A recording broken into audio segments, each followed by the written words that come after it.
My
friends, welcome to another episode of the Nuclear Heatwave Wrestling Podcast, brought to you by Mafia Sports Report.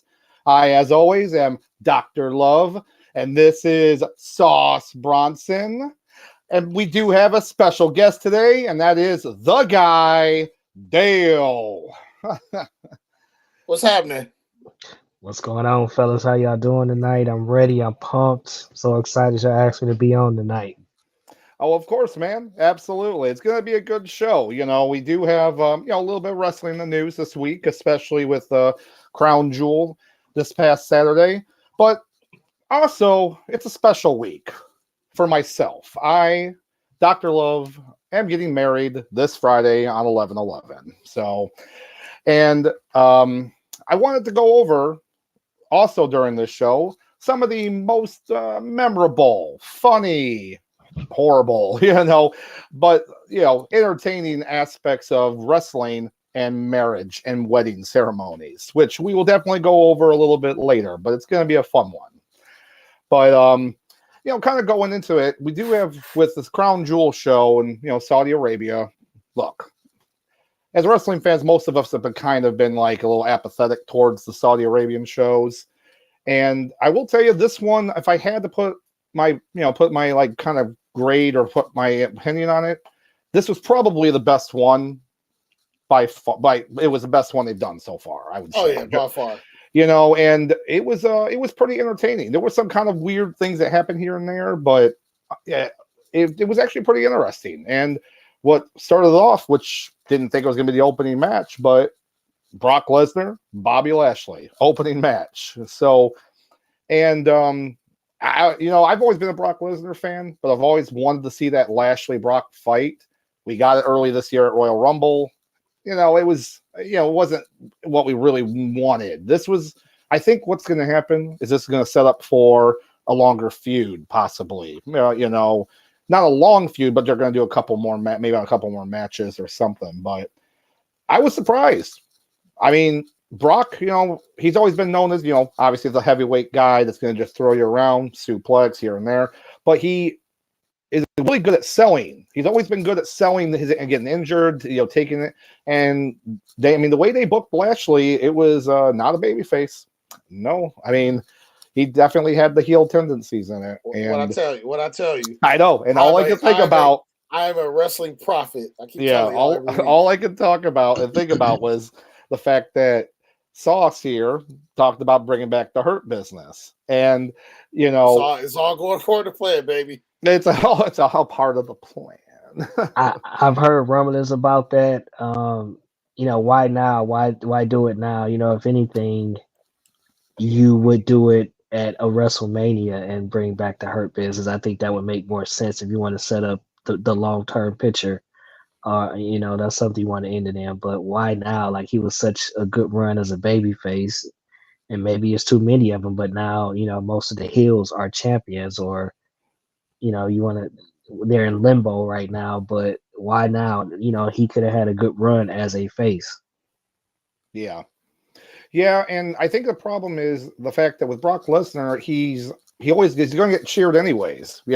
He could sit there and destroy your top babyface, and the people are still going to be like, "That's awesome!" right up, because they were cheering. Like Bobby Lashley came out, and they were cheering him pretty good. But then when Lesnar came out, it was like deafening, and every time he hit him, it was like, okay. But Lashley going out there hitting him before the bell, getting him, slamming him around. I mean, it was, definitely. With the heel tendencies on it, and it was nice, seeing him. Then Lesnar would fold him up, because Lashley could take a suplex, man. He would just get folded up back on it, and then the match. But Lesnar did a good job selling the leg injury. Like he busted his leg, and he did a really good job the entire match doing that. So that worked, in my opinion. So could you see them in the fight pit match? That'd be pretty awesome. Listen. I'm ready. We all see how Randy Orton, destroyed his first trap house. I'm ready to see Bobby versus Brock in the Waffle House match. Let's go. Here we go. There we go. Okay, here we go. I say Bobby be the manager working there, and Brock just come in. They just tear it down. And just book it. They're like, wow, this is a great match. They're like, match? It was just a match. I thought this was but as far as this match goes, because I'm pretty sure, obviously I'm assuming they're counting the first match. So with Bobby getting, winning that Rumble, and then we got Brock, winning over the weekend. I'm pretty sure, now this is gonna be the rubber match, because I'm pretty sure, they talked about at the beginning of their match how, they did have a thing at Royal Rumble, so which they announced. Yeah. So I'm assuming that the next match is going to be a rubber match, but the question is, when is the rubber match going to take place? Yeah, that's, and I don't know. See, Lesnar doesn't have many matches left on his contract, but could they do it at Survivor Series? Neither one of those guys. But I'm always saying it because neither one of those guys are really going to be in the War Games match, in my opinion. So. Right. So I could see them maybe, but I don't know. Well, I'm thinking. Go ahead. I'm thinking Mania is the bigger venue, the bigger payday. Those guys are features, so they might save that rubber. They'll have them, go back and forth a little bit, but Mania might be the end all be all. Some kind of special match with Anderson Silva in there. I don't know, but they might have some kind of special stipulation with that match. So I'm thinking Papa H book it. Listen, that guy right there, he giving you pure gold. I'm just saying.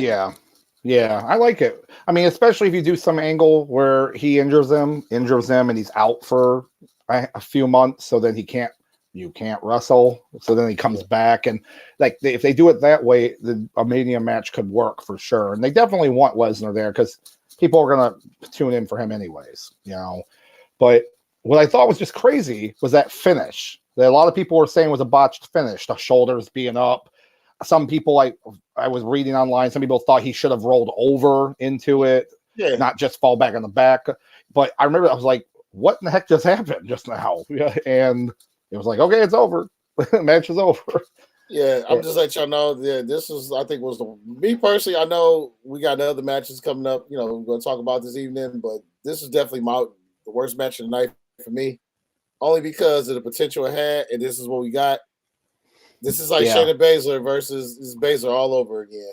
Oh yeah, with Liv Morgan. Yeah. Oh, but with these two, the opening was weird. Bobby comes out of the ring, it's the heel move, pushes Brock into the steps, and then we eventually get the match started. I just thought that was a weird way to go. But also, once again, having him, do heel stuff. So, he pushes him to the stairs.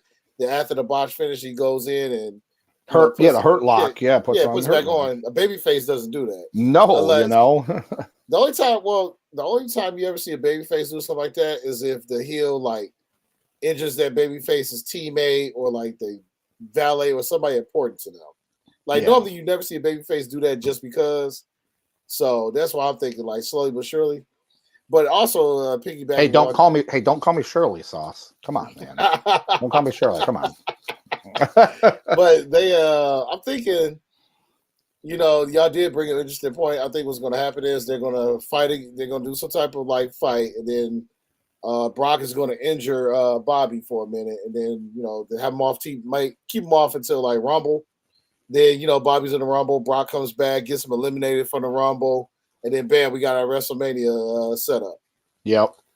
Yeah, it's just like when Kurt Angle and Lesnar back in the day, when he eliminated him so he can get to the WrestleMania and to face him like that, or whatnot, or however that was or whatnot.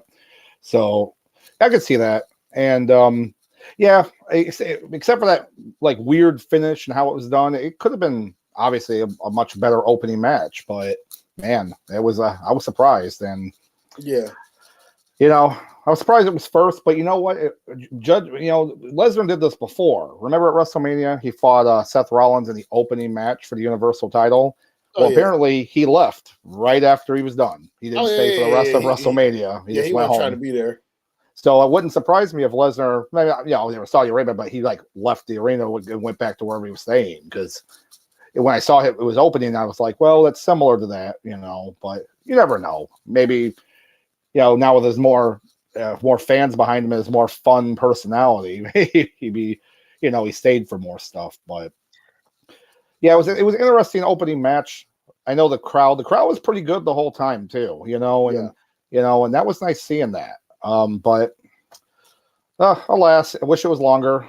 And if I had to give it any stars, I gave it a 2, mainly because what could have been better. What we got was good.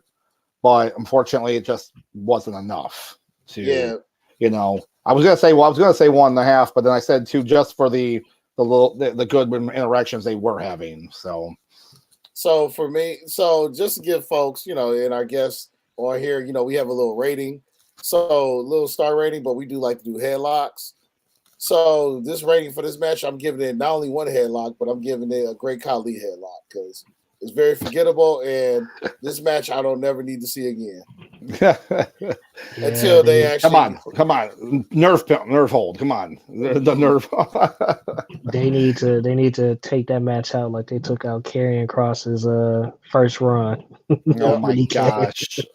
Oh Lord! So what's your thoughts on? But what rating would you give? What's your thoughts on the match? I mean, it wasn't very good. It was a typical Brock Lesnar match. So a couple suplexes here and there, couple spears. It reminded me of like Goldberg and Brock when they fought, which was like super terrible anyway. The move set was like very limited, and I'm quite sure both of these gentlemen could do a lot more than what they did, but because it was a quick payday, for Lesnar, it's just like, hey, okay, let's do this, get it over with. I'll make you look big and bad, and let's just do the business and be done. So I that's my opinion.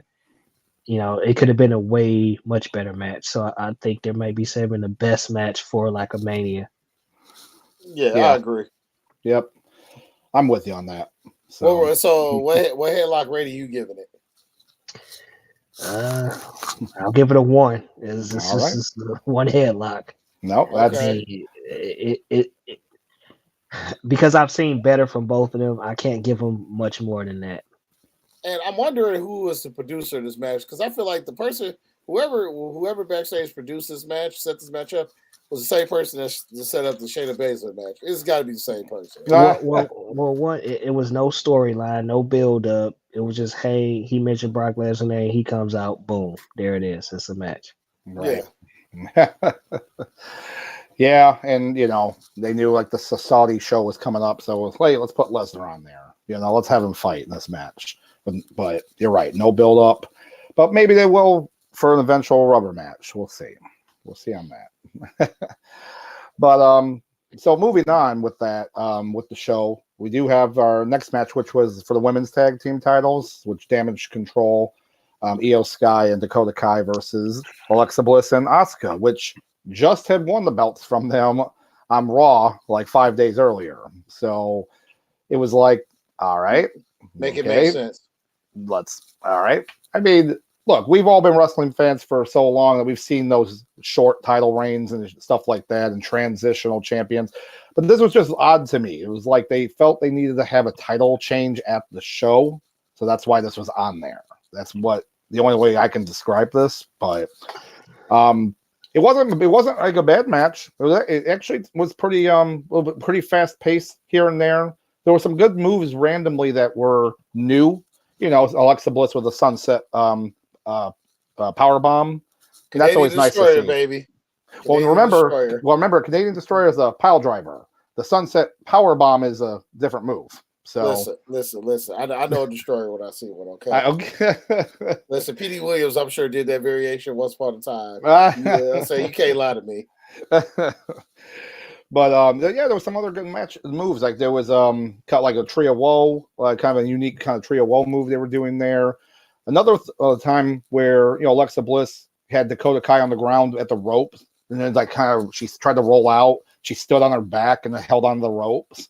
Like stuff like that you don't see too often, and it's nice seeing different moves instead of the same things over and over again. And what I did like, of course, is with Asuka and Io Sky. They have a very long history together. They can work well together, well against each other.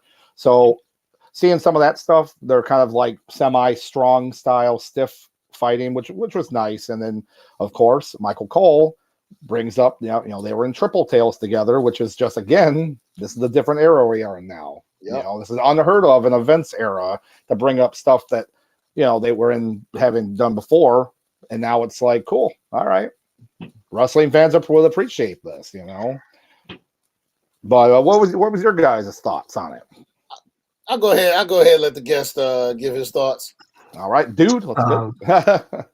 It was definitely a quite entertaining match. My question is, where does Nikki Cross fit into all of this? Is she a part of Damage Control? Is she not? She's attacking both sides. Where does she fit into all of this? Yeah. I think, I don't know what this sets up. I don't know if it's like a plot to destroy. I don't know. That's just my question. But overall, it was a entertaining match. I mean, I don't think it was nothing bad. It was better than the first match. I can definitely say that. So, yeah. I guess you build up. I guess that's the build up slower and slower till you get to where you want to be. So, yeah, not bad. The ratings is a little better. Yeah. Oh yeah, and I'll tell you too, because of what happened on last night's Raw with Nikki Cross, is at this point she is kind of aligned with Damage Control to some extent. But it's she when she came back, I was happy to see her. Then she lost immediately, so it's like, okay, it's kind of weird, but kind of odd. But now it does make sense in a way to have her in that group, because if she was in that group or she would be like with Bray Wyatt, if there is a group, whatever that's going to end up being, or because she can't really be any singles, in my opinion. She kind of has to be aligned with somebody, and obviously they're setting this up now with Damage Control and now adding her, and they're getting ready to do the War Games match that was announced yesterday. So it's going to be them with somebody else and versus Bianca, Asuka, Alexa Bliss, and whoever else is going to join that team. But it was interesting because when she first came back, Nikki Cross, she kind of had this like, I'm this like hard-hitting chick and I'm going to hit you and beat you. But now, as of like that show and yesterday, she kind of is back to her weird, like spaced out gimmick that she had right before with Alexa Bliss. So it's like, I think they're trying to figure out do they want her to go back to that gimmick? Do they want her to be something, a little, I don't know. But I'm happy to see her. I just would like to see it in, I don't know, be utilized better. Yeah, but, well, she's not a superhero anymore.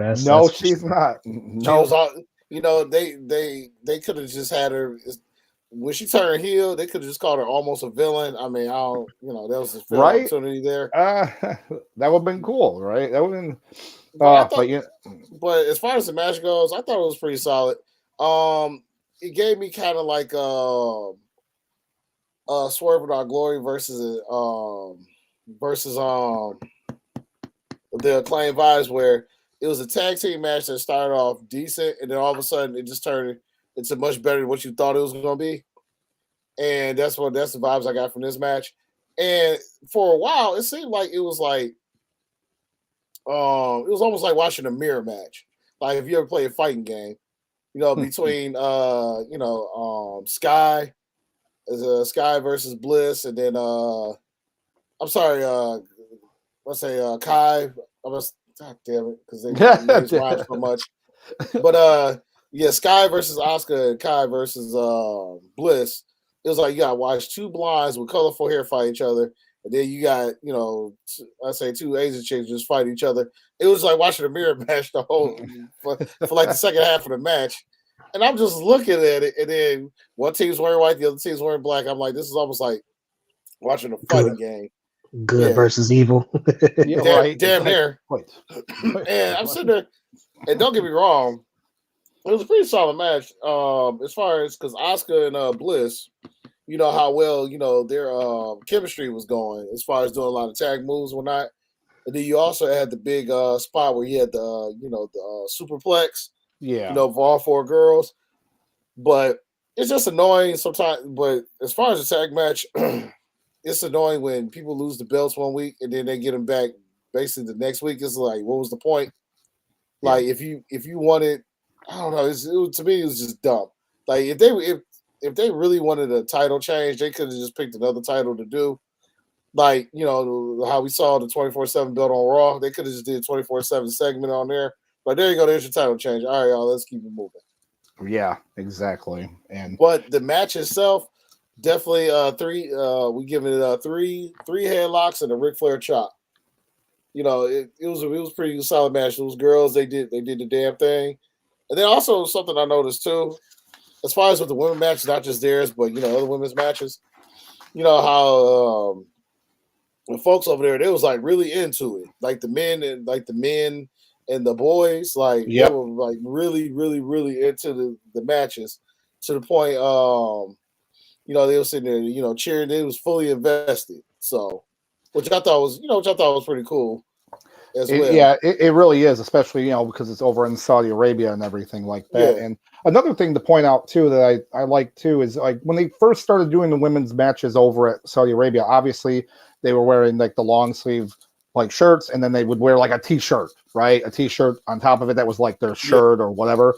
I always thought that was kind of like weird because they do make wrestlers wear full body suits and sometimes regardless. And I liked this time that they had outfits that were still like a wrestling attire, but didn't look like I just put a t-shirt on. Yeah, I don't look like back when the draft happened and you had the random Raw and SmackDown. I got my Raw shirt on.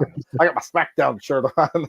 Yeah. So it was nice seeing they had unique outfits that still look. Hey, they look like wrestlers. They don't look like someone that's just put a t-shirt on to, cover themselves up. So yeah, and I think that was just a gradual build up over time until they got more comfortable with the idea of them allowing that actually over there, because you got to remember it had been a minute before they could actually do some things like that. So yeah.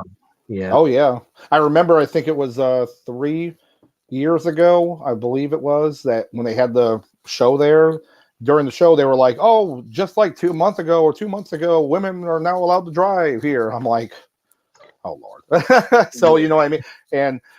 But yeah, it was a good match, and it was like Sauce said, the crowd was into it too, so that was a good thing. Yeah, that was definitely awesome. It was just one of those things, man, where it allows, it lets you see more. They're putting the women on display because they actually wrestle better than some guys. It's pretty awesome. They put on some great matches. Oh, the other part that I just thought was weird, not the match itself, but right before they did like this quick little interview when they was in Gorilla. With Alexa Bliss you're talking about, and the Bray Wyatt thing popped up. Yeah, well, they're teasing her going back, so that's pretty awesome too. I noticed that. And I thought that was cool because I loved when she was with them, but then they were like, now you're gonna just take over the character now, basically. But I still like it. I still liked her when she was doing that. And I've talked to Sauce about this before. I've always liked Alexa Bliss, but as a heel, like to me, I just can't get into her as a face. It just doesn't work, you know.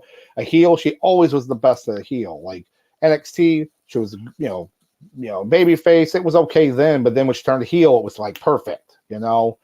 And I'm hoping that there's going to be a change with that. We'll see. I don't know, but that'd be cool. That'd be cool to see. But trying to think what I would give this actually, because I had I did. Let me see. Did I have? Oh, we did have it. Okay. So I liked it. So I'm going to give it a 3 headlock out of 5 on that one. So say Mr. Guy, I'll say what rating we giving this match? I agree with a 3 headlock. I think it was definitely a solid match, and they really put on a performance. So 3 headlocks, like I said, the insert of Nikki Cross just made it that much more better because it was like you're almost there. So yeah, definitely. Yep. All right. Well, I like it. So moving on with the show, and now we get the rematch with Karrion Kross versus Drew McIntyre, and in a steel cage match. And we were talking about this last week, me and Sauce, and one of my biggest pet peeves, and it's just throughout years of wrestling, is that I hate the fact that they allow you to go out the door to win a steel cage match. It's just my thing. I just don't. It's annoying, So when they were making the announcement for the match, they were like, okay, you can win by pinfall, submission, or climb over the top of the rope. I'm like, okay, all right. They didn't mention the door. And then like 5 seconds later, like, oh, they're closing the door. They can also go out the door. And I'm like, come on, man. And, so, before we go into all that, I'm not a fan of Karrion Kross. I think he's got a great entrance. He's got a good look. He's got some good moveset. Scarlett, his girl, she's beautiful. She's a perfect valet, Don't have to wrestle. You're a valet. You're doing a good job at that. But I think what's happening is that the fans aren't connecting with him as much right now. And it's hard, He first came out and was teasing to face Roman Reigns, for God's sake, And then, he's had this thing with Drew McIntyre, ever since like right after SummerSlam. So, the match was pretty good, for a hard, like, I say a hardcore match, but, like a steel cage match. And there were some pretty good hard hitting moves because these guys, like Drew makes him look so small, because he's just so much bigger than him. But they still had some good moves. Like he's got his hammer, or like where he hits them midway on the ground. Kind of, I can't remember what he got some name for it. I can't remember off the top of my head. You have that. You have Drew McIntyre doing his headbutt, Glasgow kiss, I believe they call it. And then he did a move though, and it caught me off guard, but it was so cool. He did like a Claymore, but like not running into it. He kind of just like jumped and hit him, and he got him. Man, he jacked him right in the face, and I'm like, oh boy, what the heck? And he was okay, but it caught. I was like, all right, that was good, they had some good moves here and there, but so Guy, what did you think though? Like, what were your thoughts about some of the match? Well, that match was by far one of my favorites of the night. I think it started ramping up the intensity of the night, because those guys did get real physical. They really got into the match, and I think it closed the chapter they closed was very, very good. But I also think too, Scarlett being there, and it tapped on a lot of things, and it checked a lot of boxes and things like that. So it was definitely worth watching. If anything, and two, I think them closing that feud is good. I'm just trying to see now, and Rumble is if he is able to,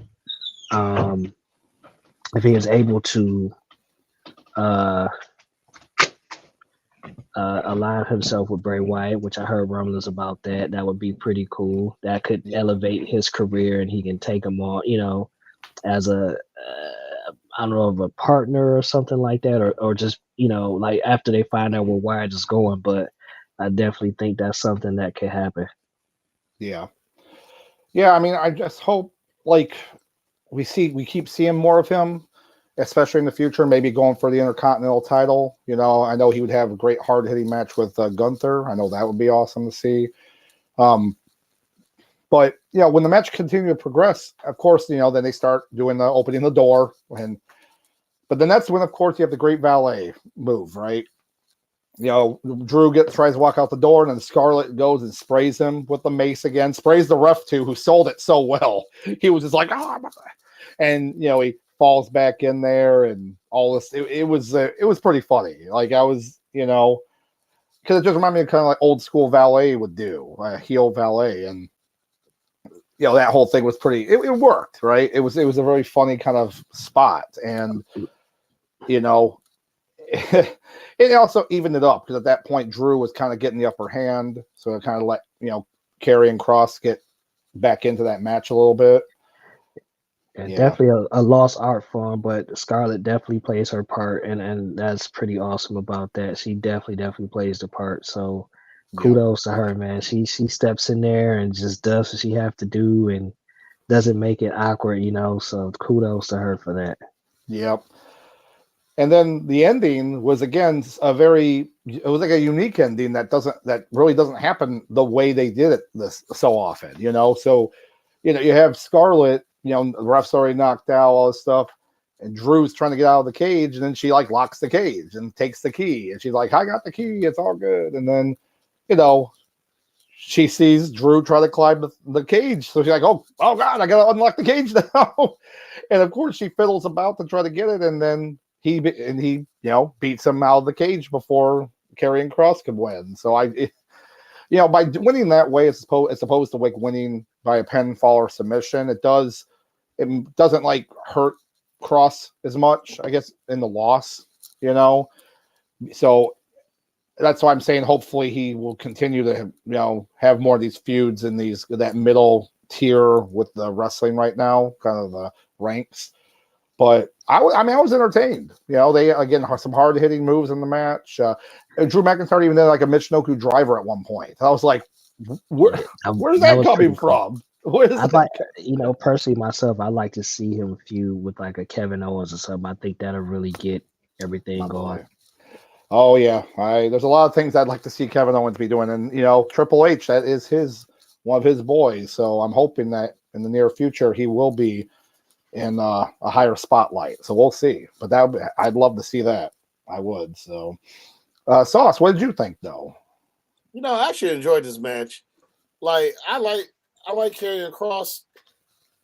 So far, like, do I think he's got more potential? Definitely. But watching this match, like the first half of this match, was like watching He-Man fighting Skeletor. That's the vibes I got watching this match, because Kross is just talking all this trash. And he was like, "Oh, you want to be with the people? You'll be with them," and just throwing them against the cage walls and just taunting the crowd. And I feel like that's just what he did. I feel like, it's the little things that makes the heel so good. I think with Kross, little things like that, I think would definitely, move him forward or whatnot, just being their heel. Because the man can be the top heel in the company. From the moment he walks out, you just see that smug look on his face.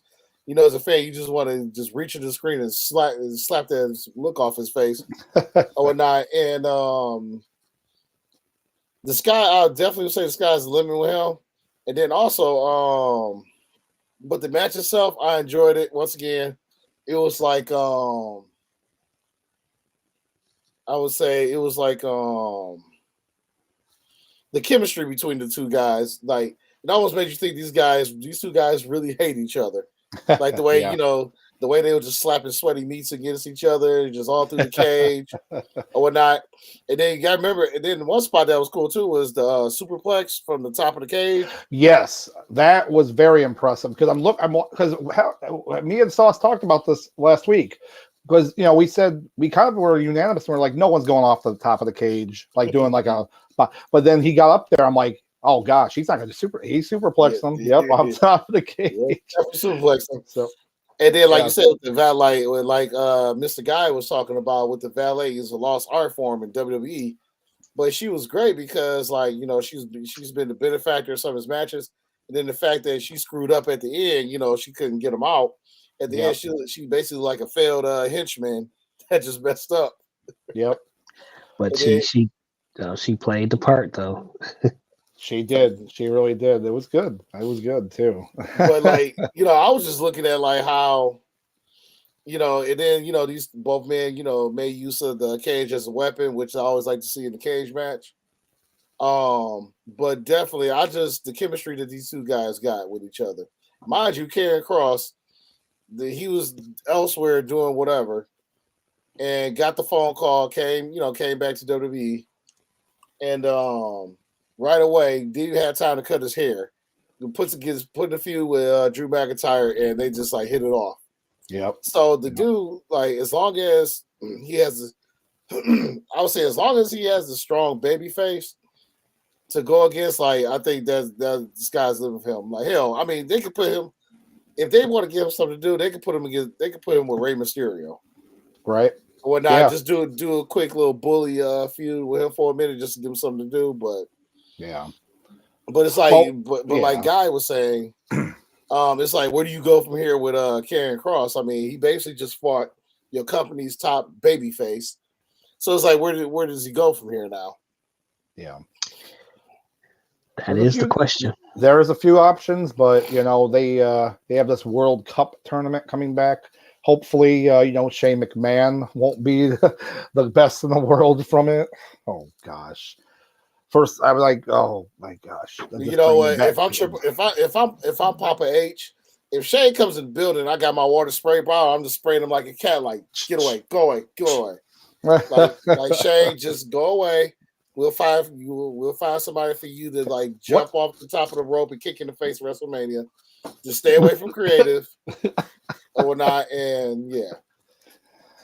So you're saying you're not gonna say, here comes the money, Oh, let's say we can hear the money coming, but just wait till WrestleMania. He can go. I mean, whether he's heel or face, he can go fight somebody on the mid card, give them some time, and keep it moving. Yeah, have him fight Austin Theory and Hey, actually, that wouldn't be a bad idea though. Yep. There you go. That wouldn't be a bad idea because he'll give Austin, Theory something to do. And real quick, not to go too far off track, but. Granted, Theory, obviously, he's no longer Mr. Money in the Bank. But since Triple H got there, from SummerSlam, we're talking, 3 months now.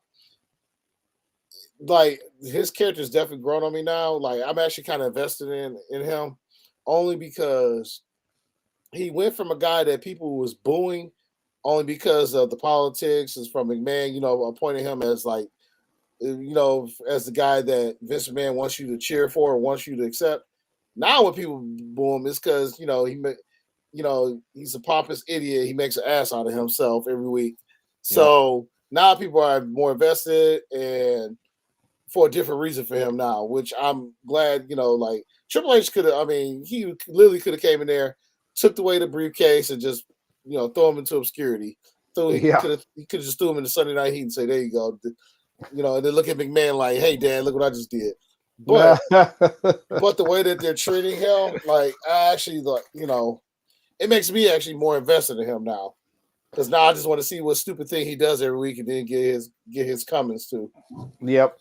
Touche. Yeah. I'll put you on that one. Yeah, so now, but as far as, the match goes, but back to as far as the, what's the name? This match, I definitely give it a solid 3 headlocks. It got its stuff accomplished. These men did what they needed to do, and they put on a pretty good match. So I have to agree with you on that. I definitely also would give it a 3 headlock. Yeah. Out of 5. So, but what about you, Guy? What do you think?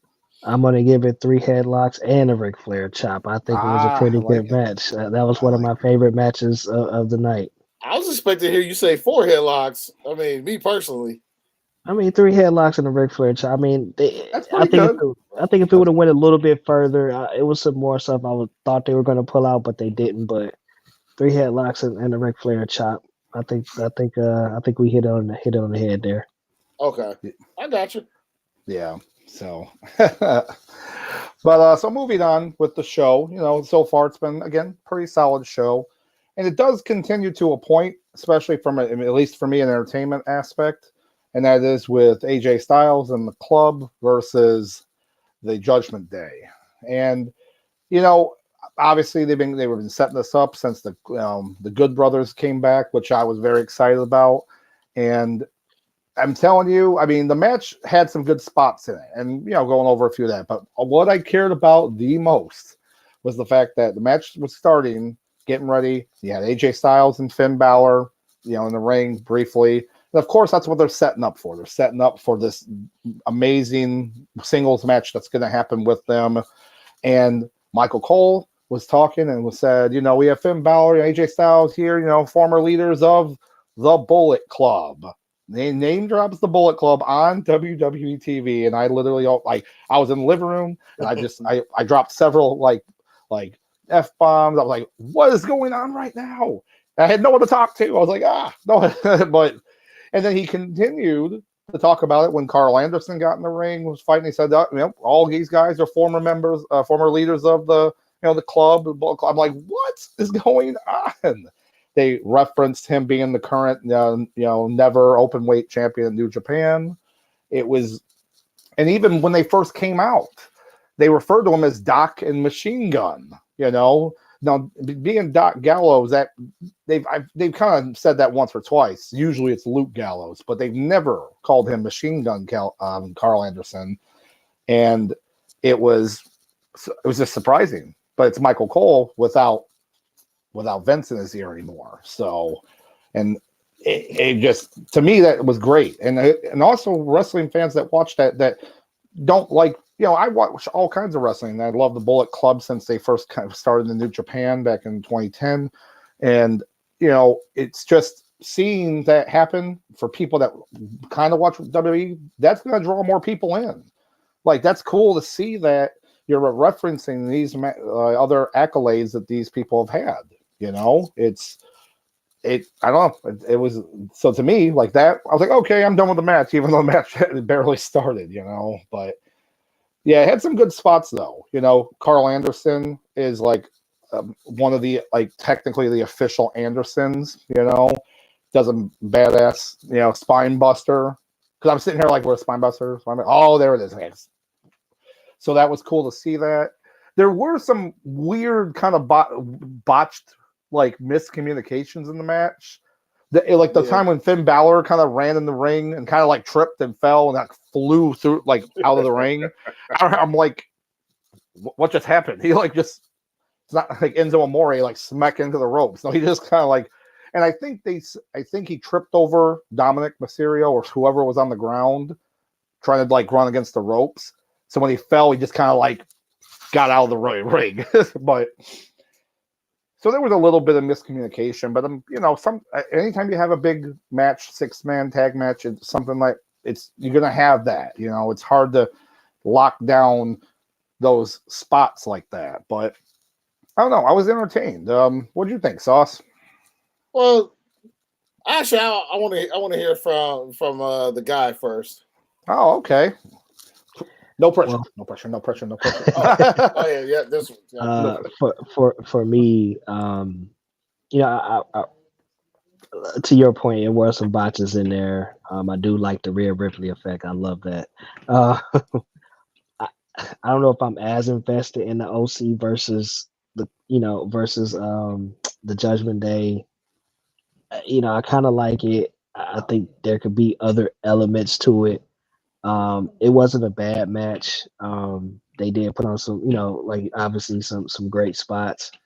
I don't know. I'm not really so, because we've seen I think because once I saw the match with the Undertaker and the OC was in there, I don't think they could have topped that one any better. So I don't know. I'm just not really vested in that one. I mean, I watched it and I was like, oh, okay. But it wasn't for me. I mean, how about you, Sauce? I mean, I liked it, but I don't know if I'm sold on it yet. Yeah, that's how I feel. I want to like both groups because Judgment Day definitely has potential. They're starting to find their stride now. And then the OC is excited to see these guys come in, but I feel like if somehow WWE could just I don't know how the rights to the Bullet Club as far as the name branding work, but I feel like if they actually let them wear Bullet Club merchandise, I think they'll just elevate their stock just like through the roof. Or even it doesn't necessarily have to say Bullet Club, but it could be like the style, that Bullet Club style, and then say like the OC, and then have like, you know, that logo, but it's got the, you know, it's similar, you know, and that would be awesome. It would be really cool to see that happen, because it would bring again the fans that love the New Japan Bullet Club and its different variations, and they're like, these are the same guys. I'm gonna watch this stuff now, you know, and you know, it was just too cool. And on top of that, too, a couple weeks before, there was like some controversy because Carl Anderson is the current never open weight champion in New Japan.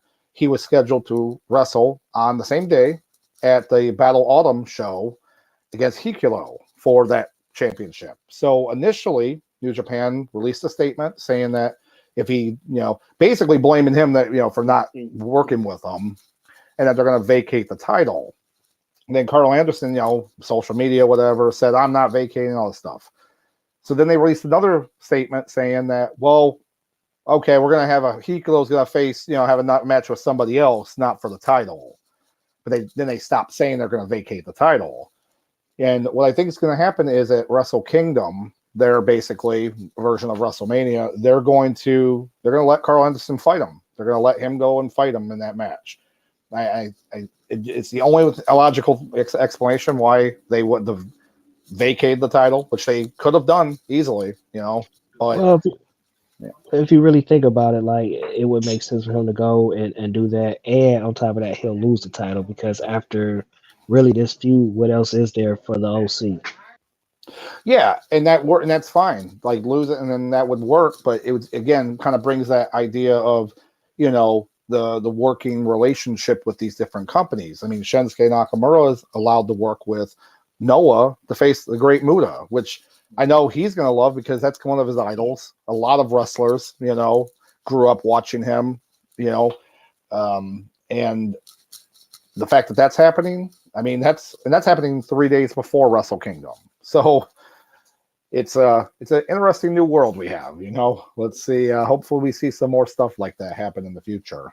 But I would say one of the highlights I did like in the match was when they had Gallows and Priest, when they had them go together and lock up. Yep. You know, I was the two biggest guys in the room during that match. But just like the chemistry, you know, just how everybody was going back and forth doing the thing. You know, there was, like you said, there was a few botches, but for overall, the match I did enjoy. I know I'm sounding like a broken record, but this is another 3-headlock match for me. Yeah.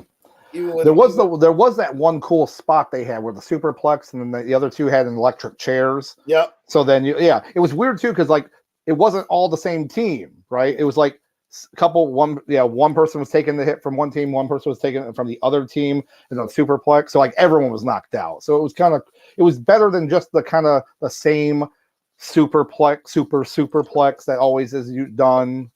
It's like that's kind of overdone to me.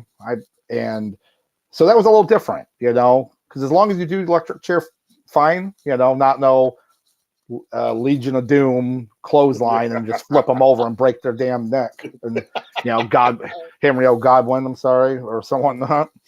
But, you know, as long as they're doing it safe, that's fine. But that was a cool move. And like you said, Sauce talking about Gallows and Priest. Yeah, they were big guys, and it was funny because they were talking about Gallows. I know he's a big guy, but he's 6'8". You know, that's the same height as Braun Strowman. Yeah. So, you know, and trust me, we're going to talk about that in just But Sauce, I agree with you as well. I definitely am going to give it a 3 headlock out of a 3 out of 5 for sure. You know, I was just really more entertained by the fact that the commentary, the nice nods and speaking out about with the Bullet Club and such. But there were some good matches, and it really is just setting up for the AJ and Finn Balor match. Yep. You know, I would love to see those guys in an Iron Man match or a best 2 out of 3 falls match. You know, just it would just be sweet. And now that on Monday Night Raw yesterday, as I predicted, Sauce, the Mia Yim came back and is aligned herself with the club. Should have So been Lacey Evans, but but so I don't know. We'll see that hopefully in the future. So but yeah, like I said, 3 headlocks out of 5. But what did you think, Guy? What would you rate that? 2.5 headlocks. All right. That's fair. Like I said, I don't know. Like I said, I'm not really sold on like the OC and the Judgment Day. I get it with AJ and Finn. I get he need to reinforce this, but I guess for me, it's all about the build up and the storytelling. And he wanted him to join the Judgment Day, but where was the backstory? I know they would use the club as the backstory, but I just don't know. It's just one of those things. Like I need more to it. If it was a little bit more invested, I think he'd be right there about 3 or 4 headlocks. Yeah, that's fair. Because I can see that. Like storyline wise, you might give it like a headlock and a half. But like match wise, you might, it's one of those things where it's like storyline wise, you rated this, but match wise, you rated that. Yeah, which is fair. Yep, absolutely. Yep. All right. I gotcha. So, moving forward, we do have I'm just gonna leave for a little. No, your match of the year. 4.7 star match. Oh my god. Yeah, Meltzer. 6-star match. Let's do our. Oh Lord. So yeah, we have Braun Strowman versus Omos. And Monster versus Monster, or whatever. 2-week build up for this match, and the irony was that me and Sauce talked about this a few weeks ago when Omos kind of reappeared back on Raw. And I was like, oh, that's cool. Strowman's back now. Like each show can have like their own giant type. That's cool. But maybe they shouldn't face each other. And the next thing you know, like, they're going to face each other. That's cool. But yeah, I mean, you have all the big guy tropes in this match. You have the stare down, and they keep like, because of how tall Omos is, you have Braun Strowman, like, again, like right at his chin, like under his chin. And then he's just like the test of strength, old school test of strength. Yeah, that worked back, 30, 40 years ago, but it doesn't work now. Not really, unless you have some good wrestlers like Kurt Angle or Chad Gable now, or someone that can, and working with someone like that, then that works. But gosh. But what was interesting was just the fact that I appreciate the fact that Almost lost some weight. He's gained some muscle, and he can move around more in the ring. He's not lumbering like the great Khali, but he just made Braun Strowman look like he was just some jobber. He made him look like how they booked it. They let him throw him around, like whip him around, just and do all and slam him down, do all that stuff. I'm just like, okay. And what is crazy is this match was longer than Bobby Lashley and Brock Lesnar. So think about that for a second. That was, and then the way that Braun wins this match, but he wins by just chance, for the fact that like he, almost ran at him and he picked him up for a power slam and then won. It was like, all right. So all right. He never had the upper hand at all in the entire match at all. And it was a little mind boggling to me. So Guy, come on. So I know you have a lot of thoughts about this match. So what did you? Okay. So first of all, I did like the build up. It almost made it look promising. We knew it wasn't going to be promising. It was going to be a typical big man match. Yeah. Omos did look pretty good. Like you said, he can move around pretty good in the ring. So Strowman sold it the way he was supposed to. I just think it could have been something for like a Friday Night SmackDown match or something like that, or a Monday Night Raw match. But I get it. You got to put the stars, the attractions on the marquee for a crown jewel. But I mean, I wish MVP was there. I think it would have made it a little bit better. But I get it. I know why he wasn't there. There's a definite real life backstory to that. So reasons that we're not going to talk about on here. Right. So yeah, I don't think it. I mean, it was what it was. And we just Yeah. gonna leave it at that. Yep. I mean, we didn't even got to spend too much time on this one because No, we all I have didn't. the I didn't same expect opinion. to. All I'll I'm gonna say- say is, go Oh, ahead. oh Go no, ahead, Doc. I was gonna ask you, Sauce. I Oh, yeah. definitely want to hear your opinion. We're getting ready for a pun. Get ready for this pun. The Detroit Public Library could have booked this match a whole lot better. That's the first thing. Second thing, it's funny, Doc, you mentioned about booking like 2 weeks or not. Granted, they knew Crown Jewel was coming. They do this every year. They could have booked a month in advance, maybe have them guys taunt one another, do some type of feat of strength or something. Yep. And then whatnot. And then, like you said, the problem was in this match, they had Braun Strowman basically be treated like Rey Mysterio. He just cut. I mean, when he picked him up and just did like he threw him in the ring, I was like a rag doll. I'm like, I mean, remember because like all I kept thinking about was like Batista versus Great Khali. And granted, Batista, he definitely sold for Khali. You know, it was his job, but he didn't sell nowhere near like this. I mean, because even with them two, it was still like monster versus strong man, and that's what this match could have been.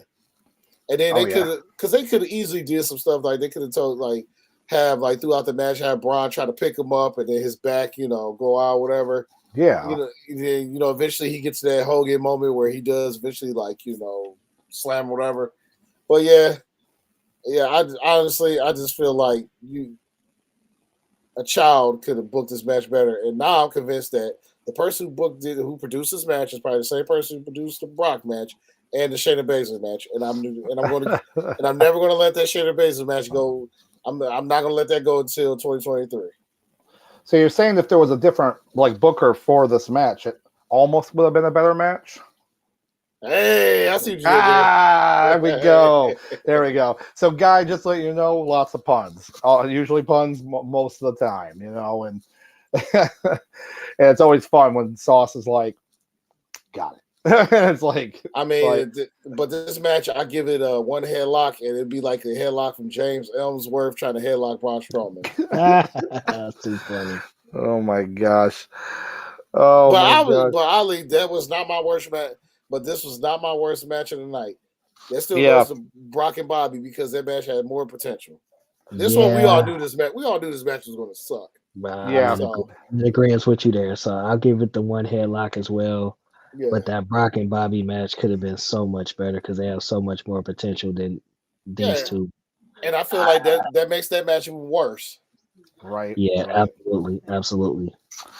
So I definitely, I have to give it the Shockmaster. I'm just saying the Shockmaster, I have to do it because... Oh, yeah, that's our negative rating. Yeah, so basically, Guy, the negative rating is the Shockmaster. So if it's so bad it's under... 1, it's a Shockmaster. Is it when he tripped through the wall, or is it just?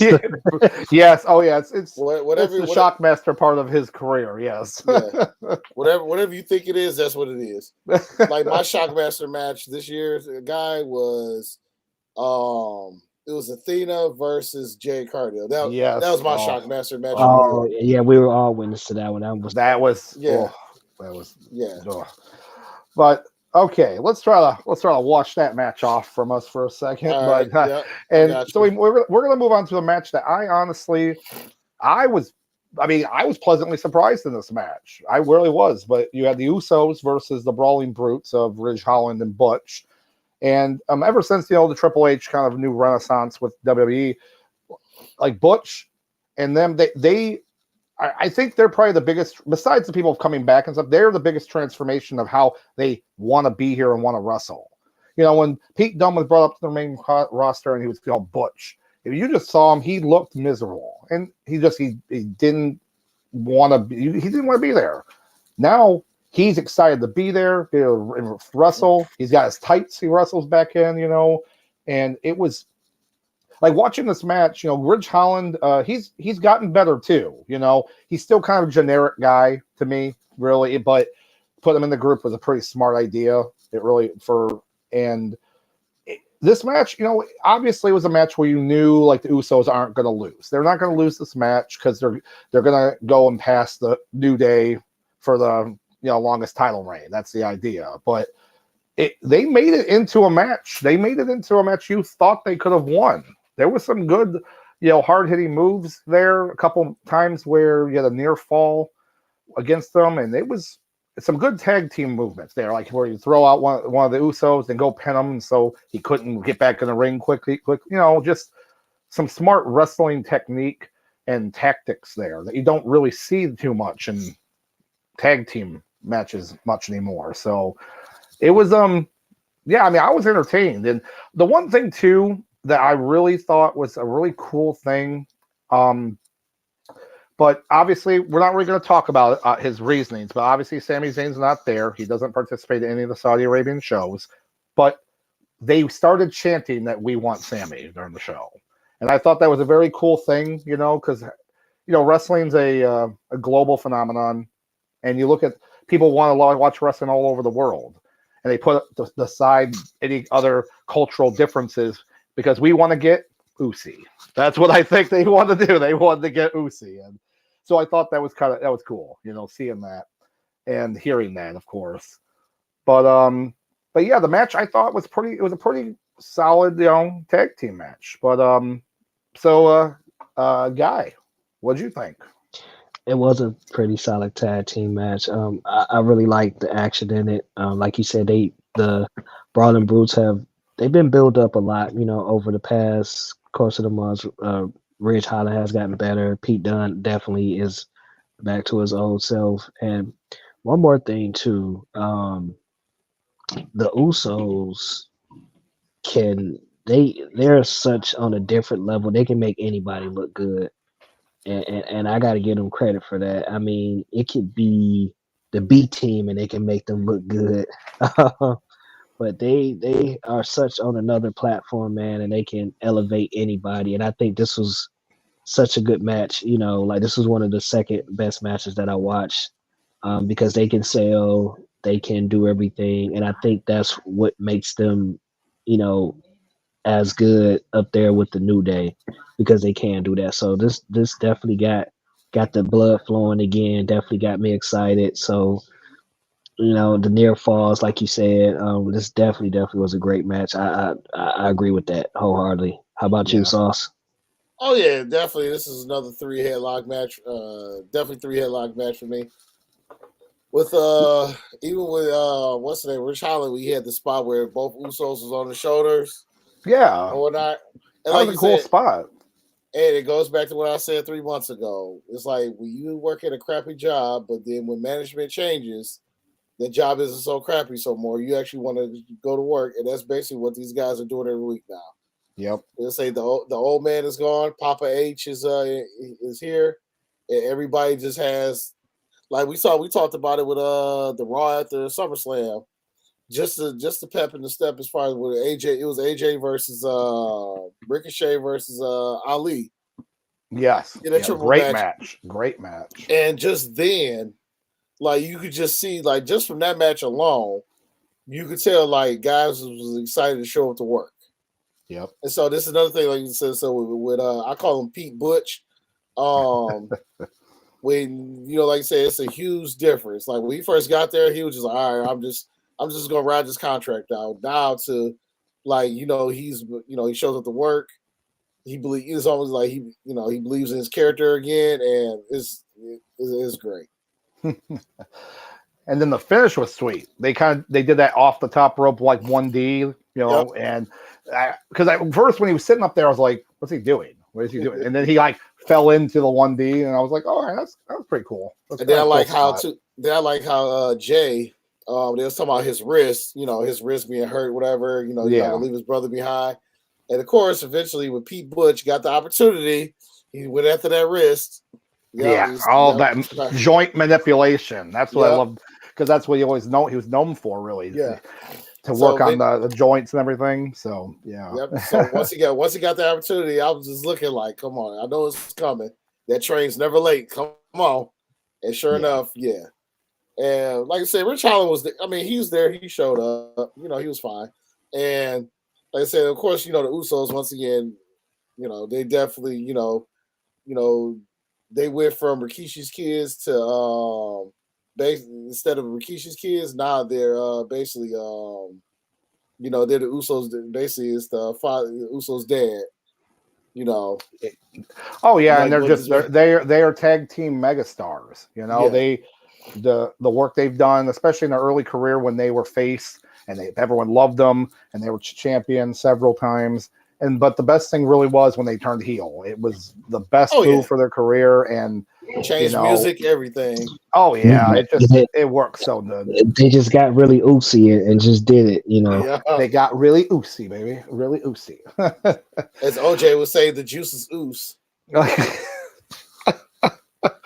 I love oozy. Like I say. And even if Sami Zayn would have never showed up as far as in the bloodline, I mean, them two alone they kill it every week. Yep. Solo Sikoa was a great addition, which made sense, obviously, for the group as well, being like the enforcer, the quiet enforcer. But he's on another level too. He's gonna be big for years to come. And that's why it makes me mad that Samoa Joe's not there. Man, I would pay money to see Samoa Joe versus Solo Sikoa in a match. That would be that'd be hard hitting, as Sauce likes to eloquently put it. That'd be some sweaty meat slapping there. It's not the sweaty meat, baby. But they every time I see Solo, I know we just get a little off track, but with Solo, like every time I watch him wrestle, like it's almost like watching Umaga reincarnated. Yeah, man. It's like he read the Umaga Bible and he's doing his thing. Yeah. Oh, for sure. But as far as that match goes, like, yeah, it was definitely a solid 3 headlock rating for me. Yeah. I'm going to give it a 3.5. So 3 headlocks and a Ric Flair chop for sure.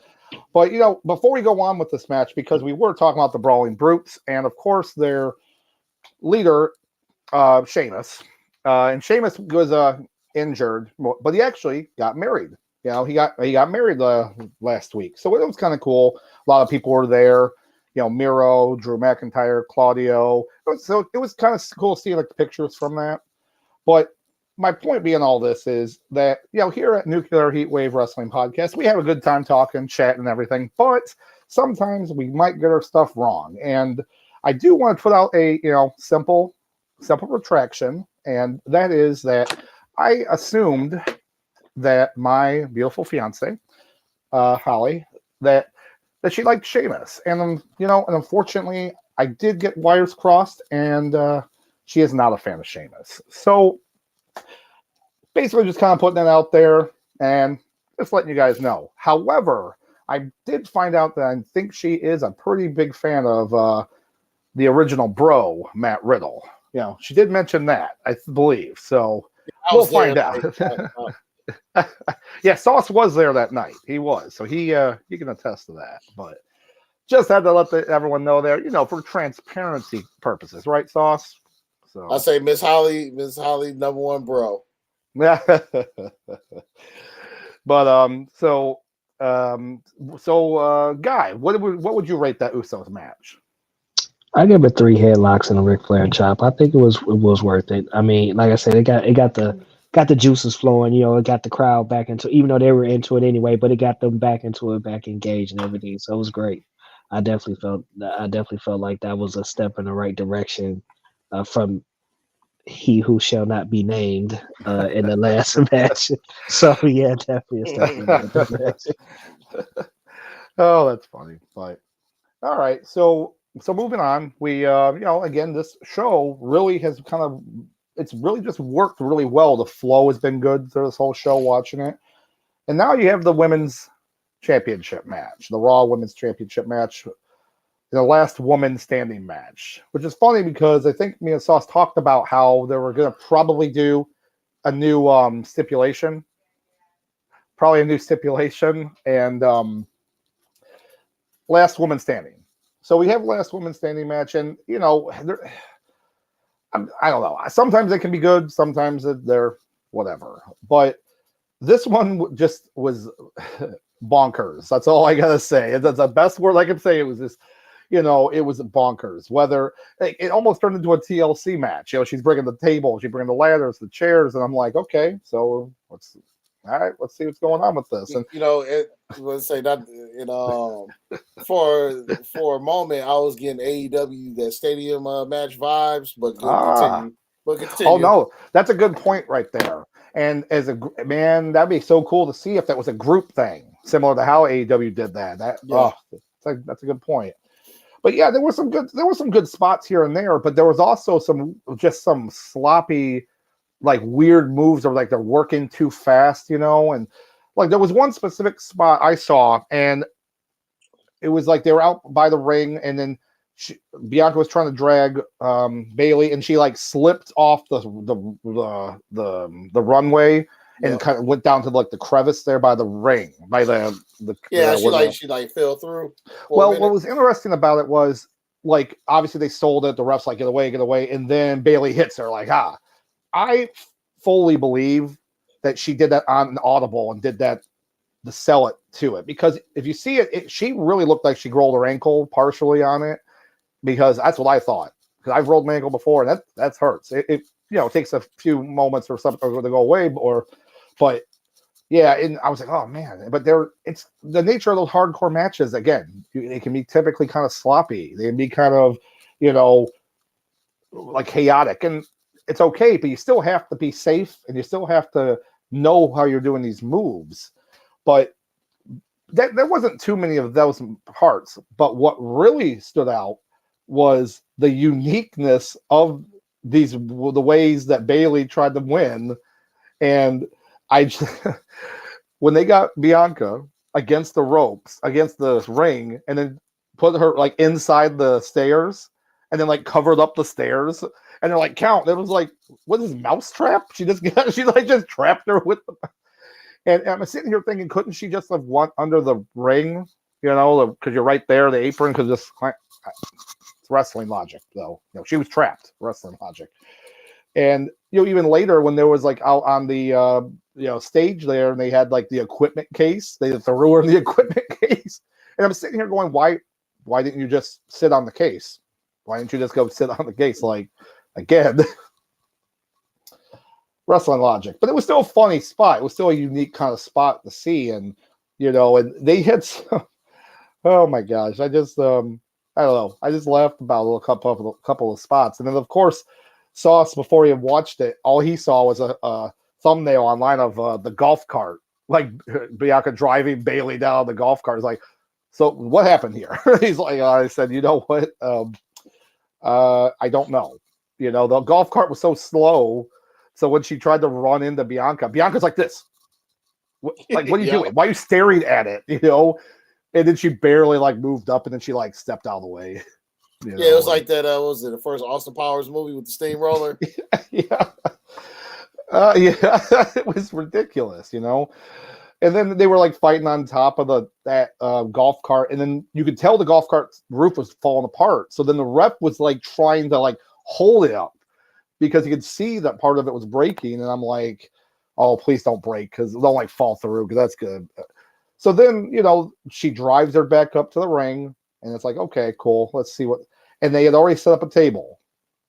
They already see where this is going. They did a good job hiding the table from it. But again, for another weird botch with Bailey, it's not really her fault, but they went to drag her and throw her on the table, and she just clips it and just rolls off that table. And I'm like, oh gosh. It reminds me of what happened to Marky at this Halloween party that me and Sauce went to, where his head, just clips off the. I gave my friend a concussion. Yeah, he's had many. He's fine. He's okay. But I'm telling you, they did that, and then of course they're like, well, we gotta break through this table now. So, and of course, so obviously it was like a whatever. It's a threw her too far. It's a botch, whatever. But it still was entertaining. There was a lot of weird, entertaining spots. And what takes the cake, though, was the ending of the match. She has this ladder that was never used in the match, not really at all. And then finally, she like has her knocked out. puts her in the ladder, sandwiches it, and then puts it against the ring post to like lock her in so she couldn't get out. And they count, and I'm like, all right, that was different. Okay, it all in all, again, it was very chaotic. I still say bonkers is probably the best way to put it. Yeah. But so, Guy, what was your thoughts, man? I mean, it was a little weird. it was a little. I like them both. Excuse me, I like them both, but it definitely was a little weird. It's hard to really put into terms of what it was.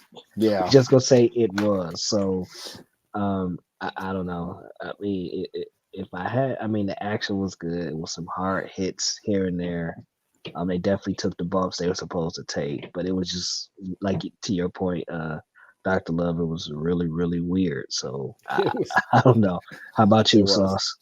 This match gave me that Johnny Knoxville vibes from that Mania match. Oh my gosh! Wait for the big hand to just come in and smack her right in the face. Yeah. And then at the end, when she put Bailey in the ladder and trapped her, the first thing I thought about, because we always bring this up every time we talk about the last man standing matches. I had Big Show vibes with Batista when he wrapped Big Show's feet. Yeah. So he couldn't get up back in Judgment. I think it was Judgment Day 08. But he did that, and that's the first thing I thought about. But I was talking to a guy earlier over the phone. We was, talking about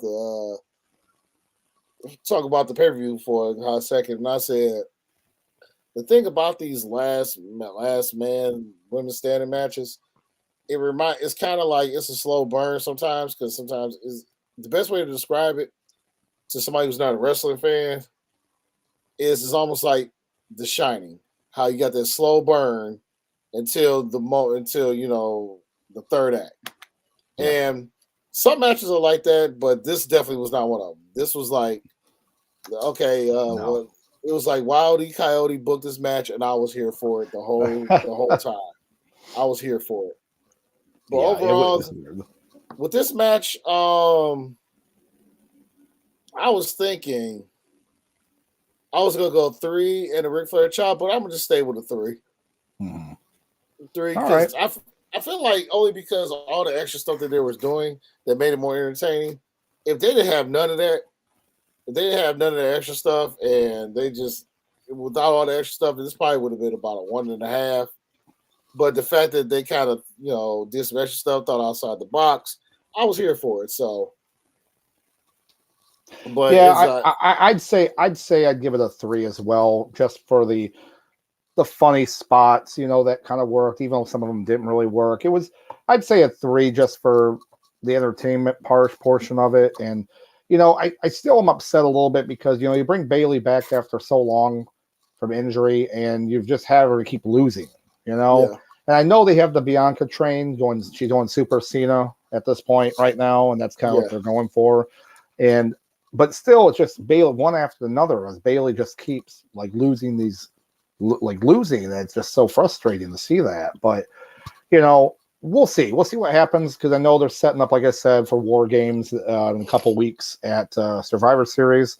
So you have Damage Control doing a match there, and that's usually not really about the titles, championships, which works now because obviously Roman Reigns, that makes it so you don't need to have him to defend the title, and that's good because at least you're bringing back the War Games on the main roster. The NXT ones were great.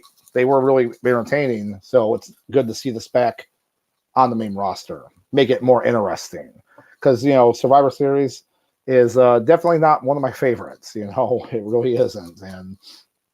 But we'll see what happens going forward with this match. And like I said, I give it a 3 for this one. And like I said, entertaining. We'll see where it goes now for her in the championship, title picture. So, yeah. Yeah, because I feel like it's at this point is, one thing I will say, it is, Bailey coming back and just basically constantly losing. The only thing that's not making her stock go down is she's losing to basically the top baby face. It's the baby face woman.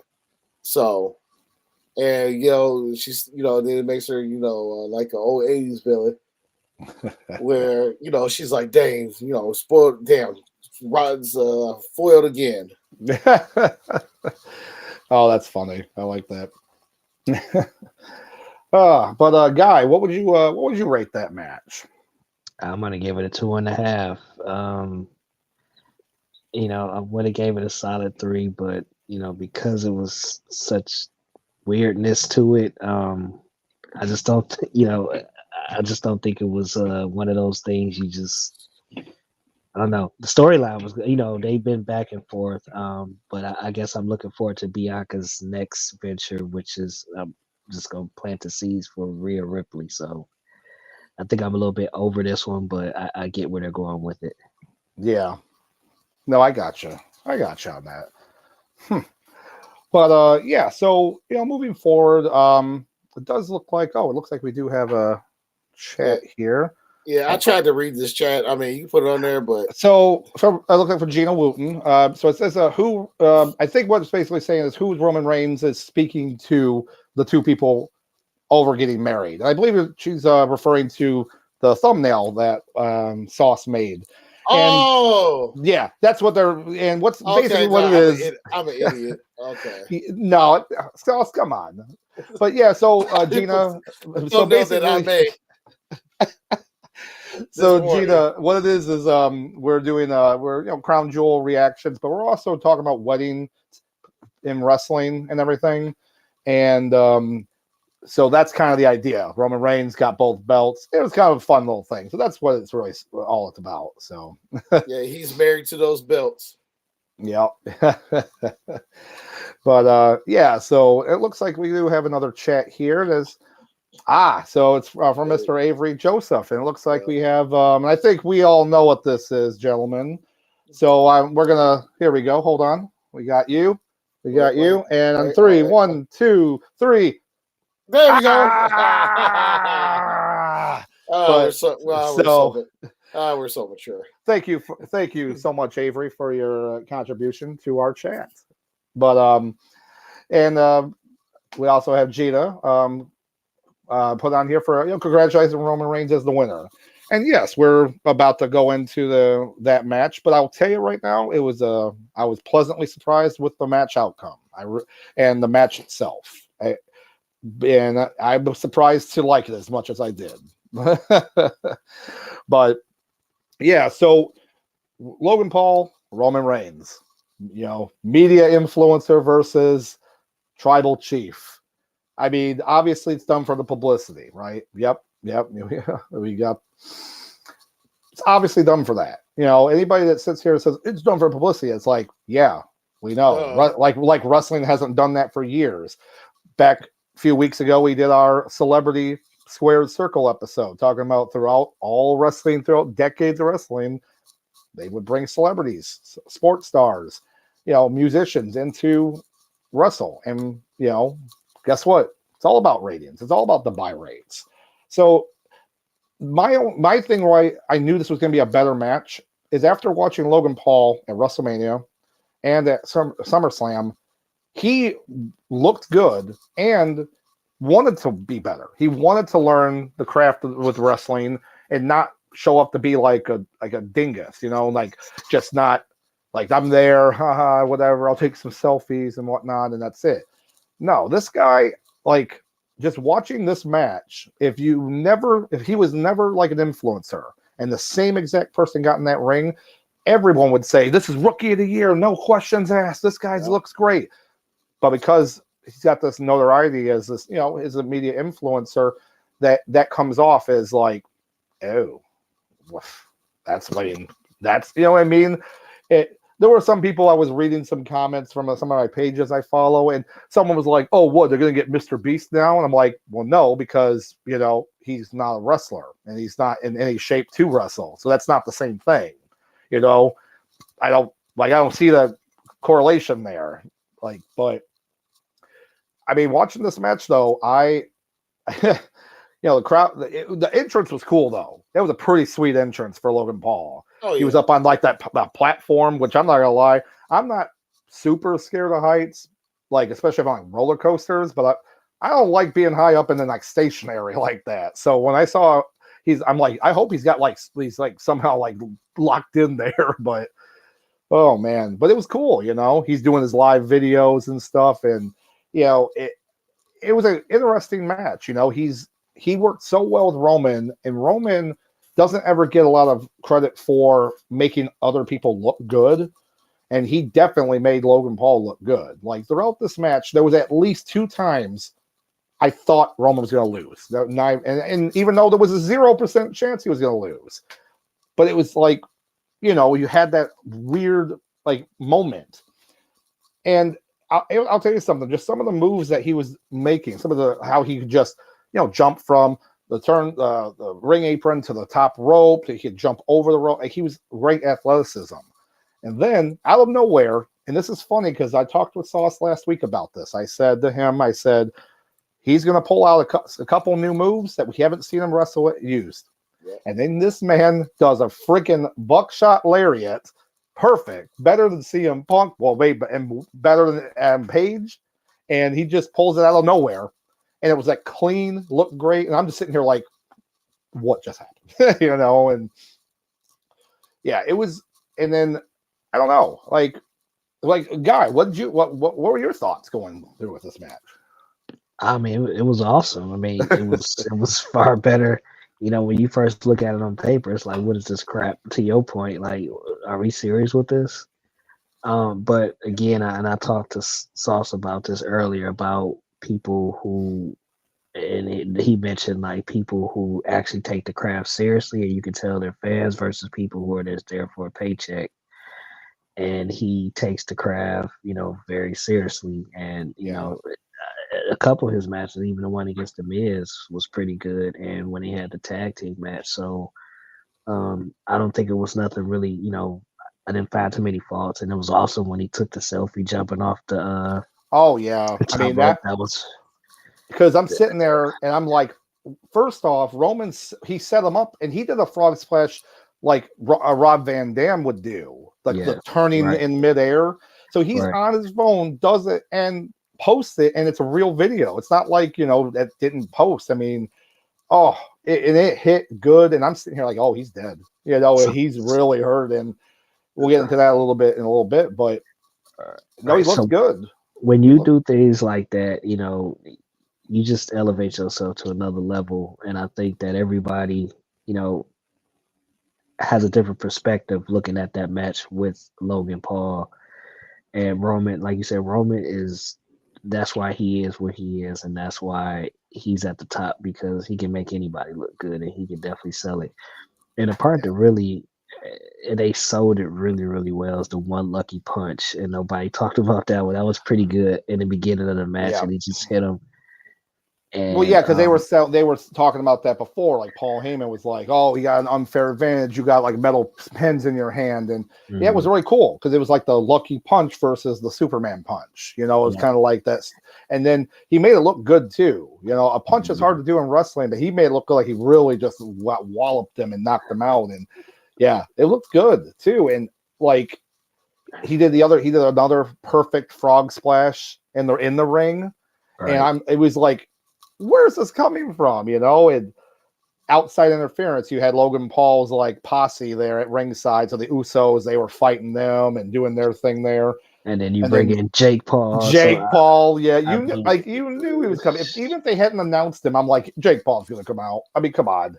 Yeah. So when you throw all those combustible elements in there, that made for great television. And I'm glad that brought the adrenaline back up, because you didn't know really what Jake was going to do.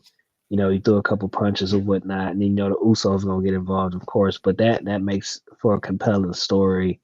It wasn't like overhyped, but it was just enough to where it's okay. Now we're investing into the match, so it was great, man. I actually enjoyed that. How about you, Sauce? Oh yeah, definitely. Like before I give my full thoughts, let's say Miss Gina once again. I heard that Logan Paul is doing good job. When performance is the best one. Congratulations, Logan Paul. Yeah, let's say my man went in there and did his thing. So once again, The guy wants to be there. He enjoys the craft. You know, him and Bad Bunny, you know, setting examples. And yeah, I mean, this match was entertaining from start to finish. I mean, you got all the Usos coming out, then they beat up Logan's friends. And then Jake comes out, you know, as far as they're gonna have this thing with Sokola. Yeah.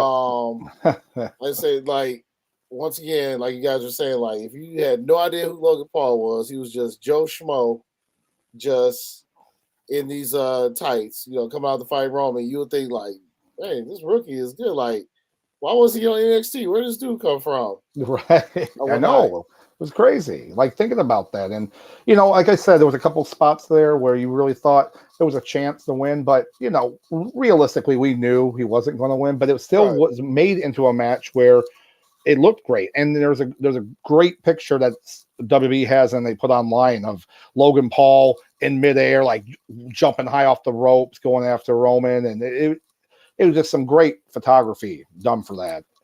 But yeah, after, you know, the punch here, punch there, it just went into like Superman punch, spear, game over.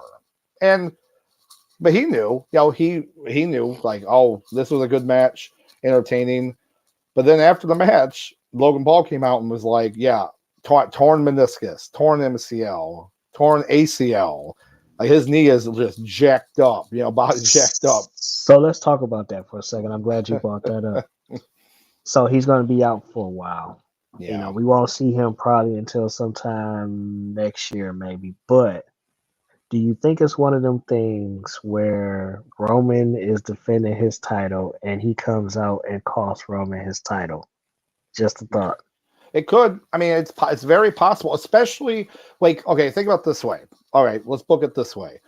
The heavy rumors that The Rock's going to face Roman Reigns at WrestleMania. That's like a big rumor mill. But I like the fact that if The Rock won with the interference from Logan Paul coming out, because by that time he wouldn't be able to wrestle really, but he'd be on his feet, you know, and maybe with a crutch hit interference type thing or something. I could see that, you know. It might not be the exact thing to win the match, but it would be something to, you know, on his head, like, I got to deal with this now. Because I can already see what would happen during that match, possibly, if that happens. That, you know, they say they don't need anybody else. It's just you and me. You know, Usos aren't going to be here. Solo's not going to be. It's just me and you. And, like, I don't know. There's a lot of time until then, but I like that idea. I do, because it would bring, especially with WrestleMania, you know, someone made a mock-up and it was kind of funny of the idea of doing the Usos versus Jake and Logan Paul at WrestleMania. And I'll tell you right now, if he didn't really get hurt this bad, they probably would have tried to sign that. I mean, I'd buy that for $1, as I like to say. And that, you know, goes with the idea of WrestleMania with celebrities and stuff like that. And it would be entertaining.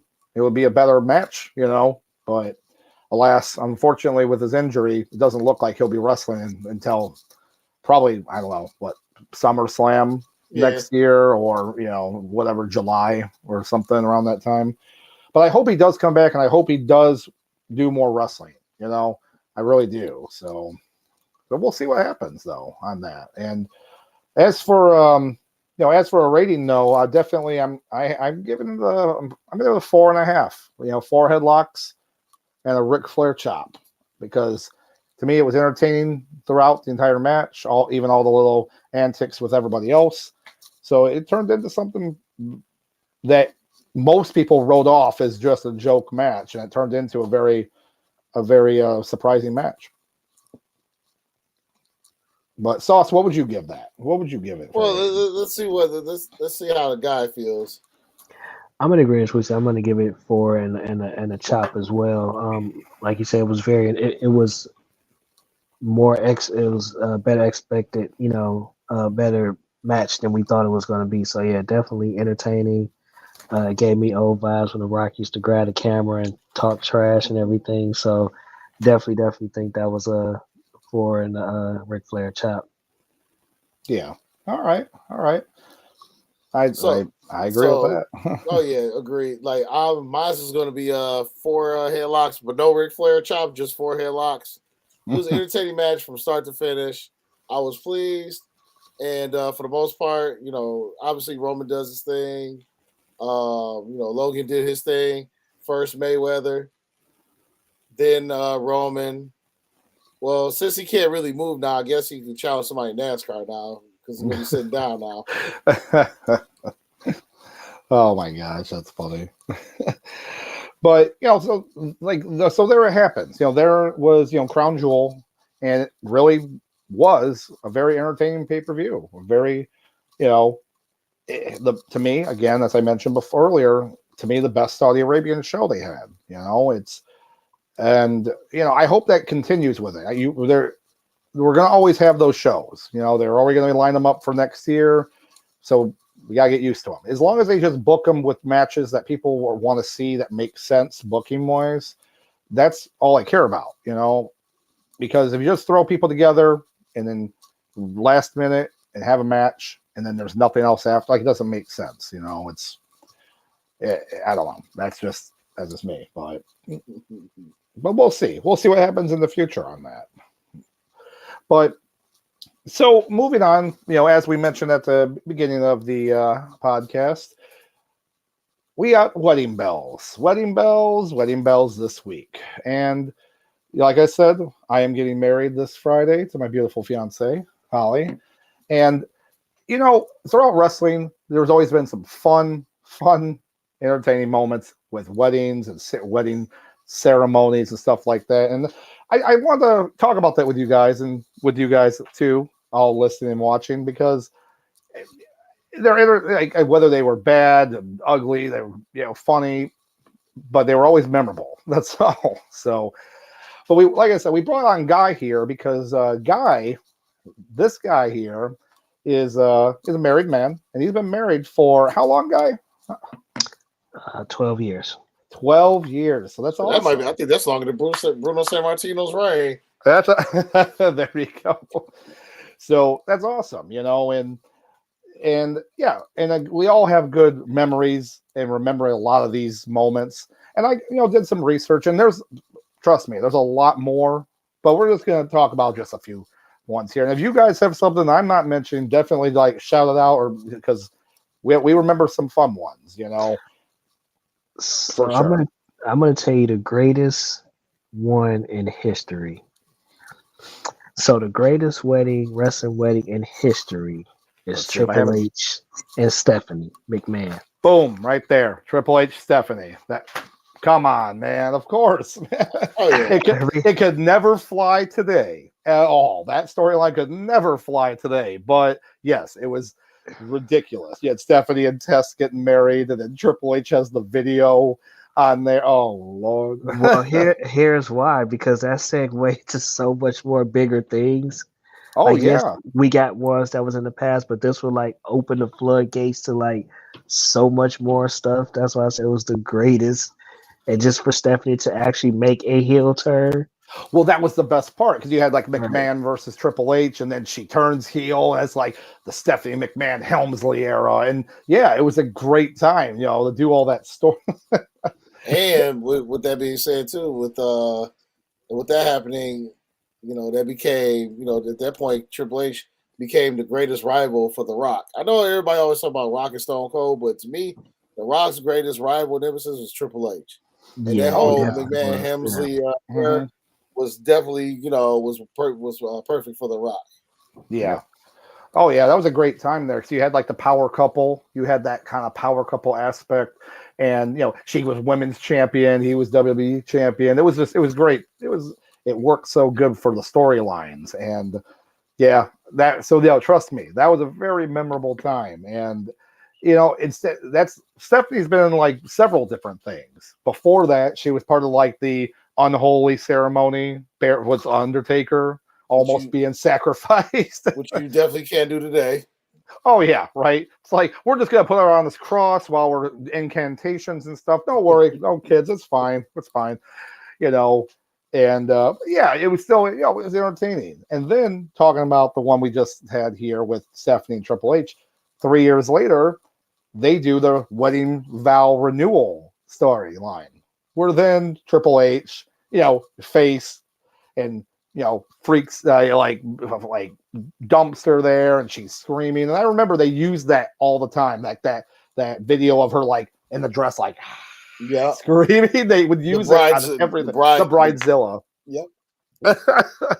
They would use that all the time. I just never forgot that. But yeah, that was when Triple H was like heavy into like the face. Like he was like, he just came back heavy, into the face. It was awesome. It was really cool. So, but there's also other memorable ones. Obviously the one that a lot of people, especially more old school wrestling fans, would remember is obviously with Randy Savage and Miss Elizabeth. And at SummerSlam '91, and they had that beautiful the ceremony, and nothing happened like they would do now at then, but they had like the whole storyline afterwards for the reception, and Jake the Snake Roberts, I'm going to give you a gift. That's cool. That's a snake. That's cool. It's like I feel like if you got a gift from Jake the Snake Roberts, it's pretty much always going to be a snake. I don't know, like if you're a face or a heel, like here you go. Is it Jake? Is that a snake? No. Are you lying? Yeah, it's a snake. Sorry. And the Undertaker, fighting against Savage, and it was just cool because it was, they at one point they loved each other, and that was really cool seeing that. And you really didn't see that in wrestling. That was kind of a cool thing to see. But and then again, literally after that, Stephanie, like 4 times in a row, if you count the Undertaker's kind of unholy ceremony, that, then with Test, like I love Test, and may rest in peace. Yep, rest in peace, Randy Savage, rest in peace, Miss Elizabeth, rest in peace. Oh my gosh, I want to make a drinking game out of this. That's not right. But Joe Lewis, rest in peace. Joe Lewis, right there, rest in peace. I know, but yeah, and then even going forward, then there's the other memorable one that I just love because this tag team should have never worked, but it worked. This is my personal favorite way. He knows, but it's you look so good to me. Oh, you should play that at your wedding. I mean, at the reception. Oh my gosh. I just like want it. to give you all my things. But you know what I mean? Like this tag team should have never worked on paper, but they got over, and then Rico Constantino, he joined them, and it was great.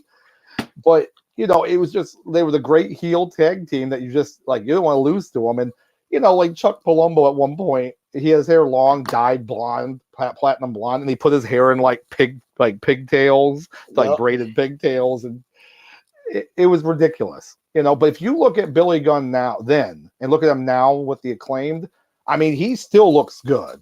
He just had his birthday the other day. I think he turned 56. Yeah, or something like that. It's like still looks great, in great shape, but it was a great storyline. It really was. And then they did the whole, we're gonna do a commitment ceremony on was it Raw or SmackDown? I can't remember which show it was on, but it was like, okay, we're gonna do this, and then during the thing, it got media coverage up the wazoo on that. That's all I remember, because and it's like, guys, it's scripted, right? Like, okay. But what was interesting about it was they do this whole thing, and then Billy's like, no, we just did this for a publicity stunt. And the crowd, I'll never forget, was sort of roaring, getting like loving the fact that they're like, no, we're not going to do that. And then Bischoff, who I wonder how long he was sat in the chair to take the prosthetics he had on, because he was the minister under the prosthesis and stuff. And he like rips it off, and he's like, your 3 minutes are up or whatnot. So then you got 3-minute warning, another, both rest in peace, both of them, so underrated tag team come out and just destroy them, because that's what Bischoff did. My question is, was that the debut of 3-minute warning? Did they debut at their wedding? I that's a good question. I cannot remember if that was their debut right off the top of my head. I don't know if you know, Guy, or not, if that was their debut. I want to say I think so. I'm almost quite sure I think it was, because they didn't show before then. They were just coming off of I think that was. I think that was the debut because they were just coming off of being with the Hurricane, one of them. So I think that's when he got. What did he get hurt or something like that? And he was out. I'm trying to remember because Yeah. I remember when Bischoff did the HLA segment on Raw, and they had the girls come out and said your 3 minutes are up, and then they got destroyed. These two women just got destroyed, and I'm like, oh my god. But it was still entertaining. It was still fun. The downside to it was literally they wrestled for a little bit after that, and since like they didn't get pushed anymore, and it was pretty sad because they had a lengthy tag team title reign there. You know, they were tag champs for a little bit, and it was a memorable time. It really was. But you know, yeah, so that's what I'm saying. Some of these wedding ceremonies, stuff like that, are memorable, and some are ugh. Like the next one I have here, where there's Al Wilson and Dawn Marie. You know, Al Wilson, Tori Wilson's real life father, getting married to Dawn Marie, and the storyline was ridiculous. You know, Tori Wilson, you know, they were in like Playboy, and they would always sell that whole thing. Dawn, they were in the ring. Dawn makes him get in his underwear, and I'm like, come on, have a little decency. You know, I know you're getting this paycheck or whatever. But what topped it off was they did the storyline where she, you know, gave him too much good loving during the honeymoon, and then he had a heart attack and died. And I'm like, oh, okay. All right, that's morbid. And then he really died like a few years after that of like a heart attack. And I'm like, you know. But it was cringeworthy. This whole storyline was real because the storyline was like had the pseudo kind of like lesbian angle too with it randomly because they were like, you know what, we'll get ratings, lesbians, you know, HLA, then we'll do this. But it just, and I liked Dawn Marie back in old ECW. She was a great valet at that time. So when they, you know, when they bought them and everything, they, you know, said, well, let's bring some more of these people in here. But she was never like a wrestler. She was a good valet. But then they wanted to have her wrestle, and that was oh boy, yeah. So that was a whole nother thing. That we will definitely talk over in a future episode about the women of wrestling, and that's kind of what we're gonna at one point. So, but you know, moving on though, it was kind of funny. So in the late '90s and that early 2000s, you had Stephanie kind of dominating the weddings, right? She was dominating all this stuff. Then it turned into Lita. It would turn into Lita doing it, and you know, Lita / Edge, but Lita and Kane. You know, match made in heaven. Match made. Until that darn Gene Snitsky came in there. It wasn't my fault. You know, speaking of which, he was at the backstage of Raw for this past Monday. Really? That's crazy. Yes. I did not know that.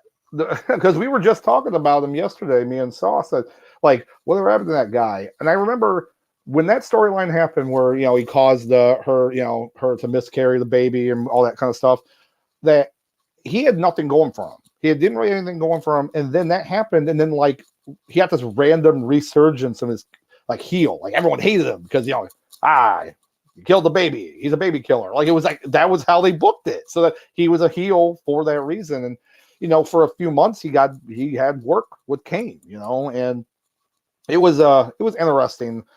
And it worked, you know, like the storyline, like Lita, like I'm really gonna be with Kane. That's fine, you know. And until a year later, where they're still selling that storyline, but the real life situation started happening there, where Lita was dating Matt Hardy in real life. Yep.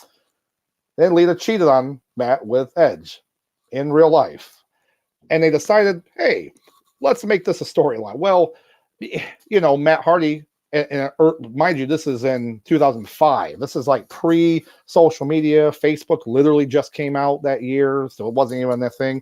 And Matt Hardy went online and basically was trashing the whole thing, and then he gets fired because of it. You know, so the fans are booing the babyface Lita. She's like booing her out. So they said, let's just put her with Edge. Let's go. So, but yeah, so it's crazy. It's just crazy to think that like they ended up being a good power couple. You know, it wasn't as long as like, you know, Triple H and Stephanie, but it's still it was pretty good. It was pretty entertaining. So, and I'm not gonna lie, with Alita and Edge, always liked her wedding outfit with Edge when they did their marriage. Always liked her the live sex celebration Edge have. I mean, hey, you know what? It still worked. It was entertaining. Definitely wouldn't fly now. Yeah, I don't.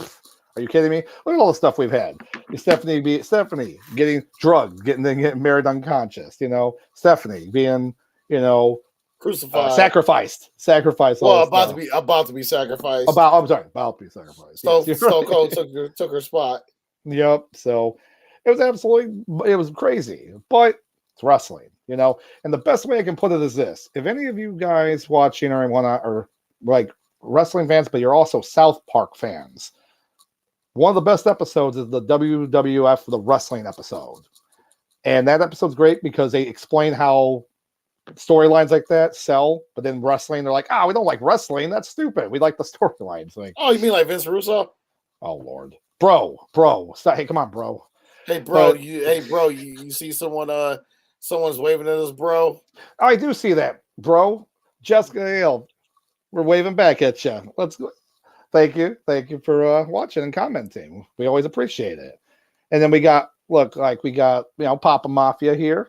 Want to send some love. Then congrats to Dr. Love and getting married this upcoming weekend. Well, thank you very much, my friends.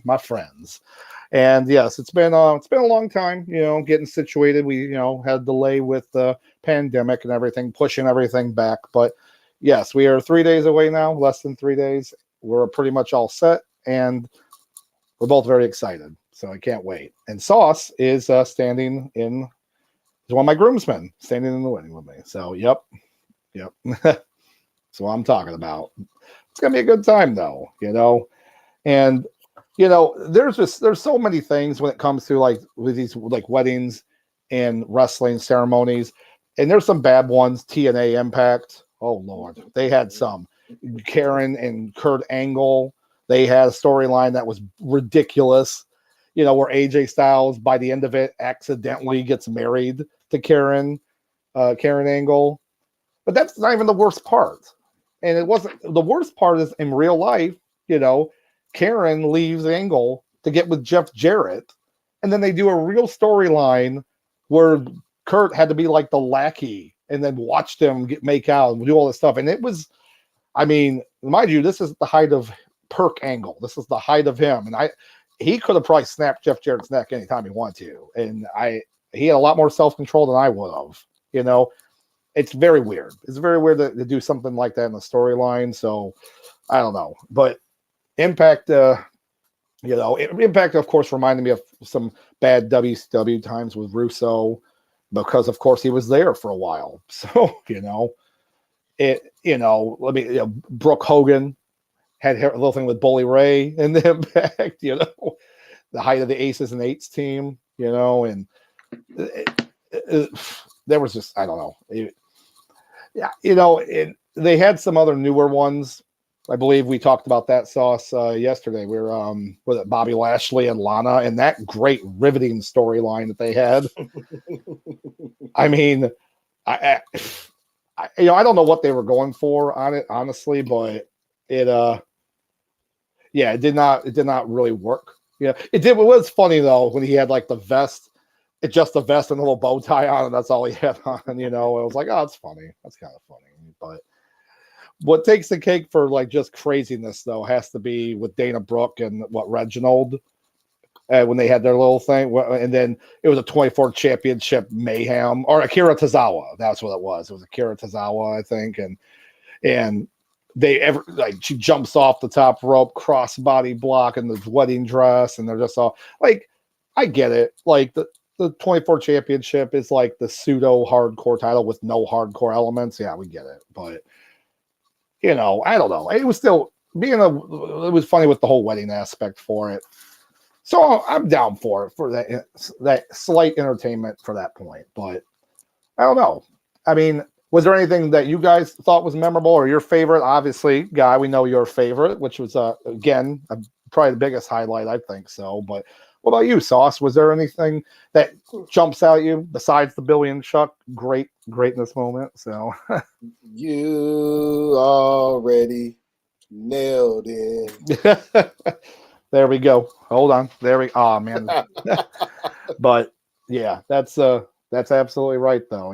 It's it's always a fun time because wrestling at its core, as long as we're being entertained, even if it's not, you're booing, you're cheering, that's all that matters. We like the wrestling, we like the storylines, we like the girls, you like the whoever. It doesn't matter. It's going to be a fun time watching, and guess what? If you don't like it, just turn the TV off.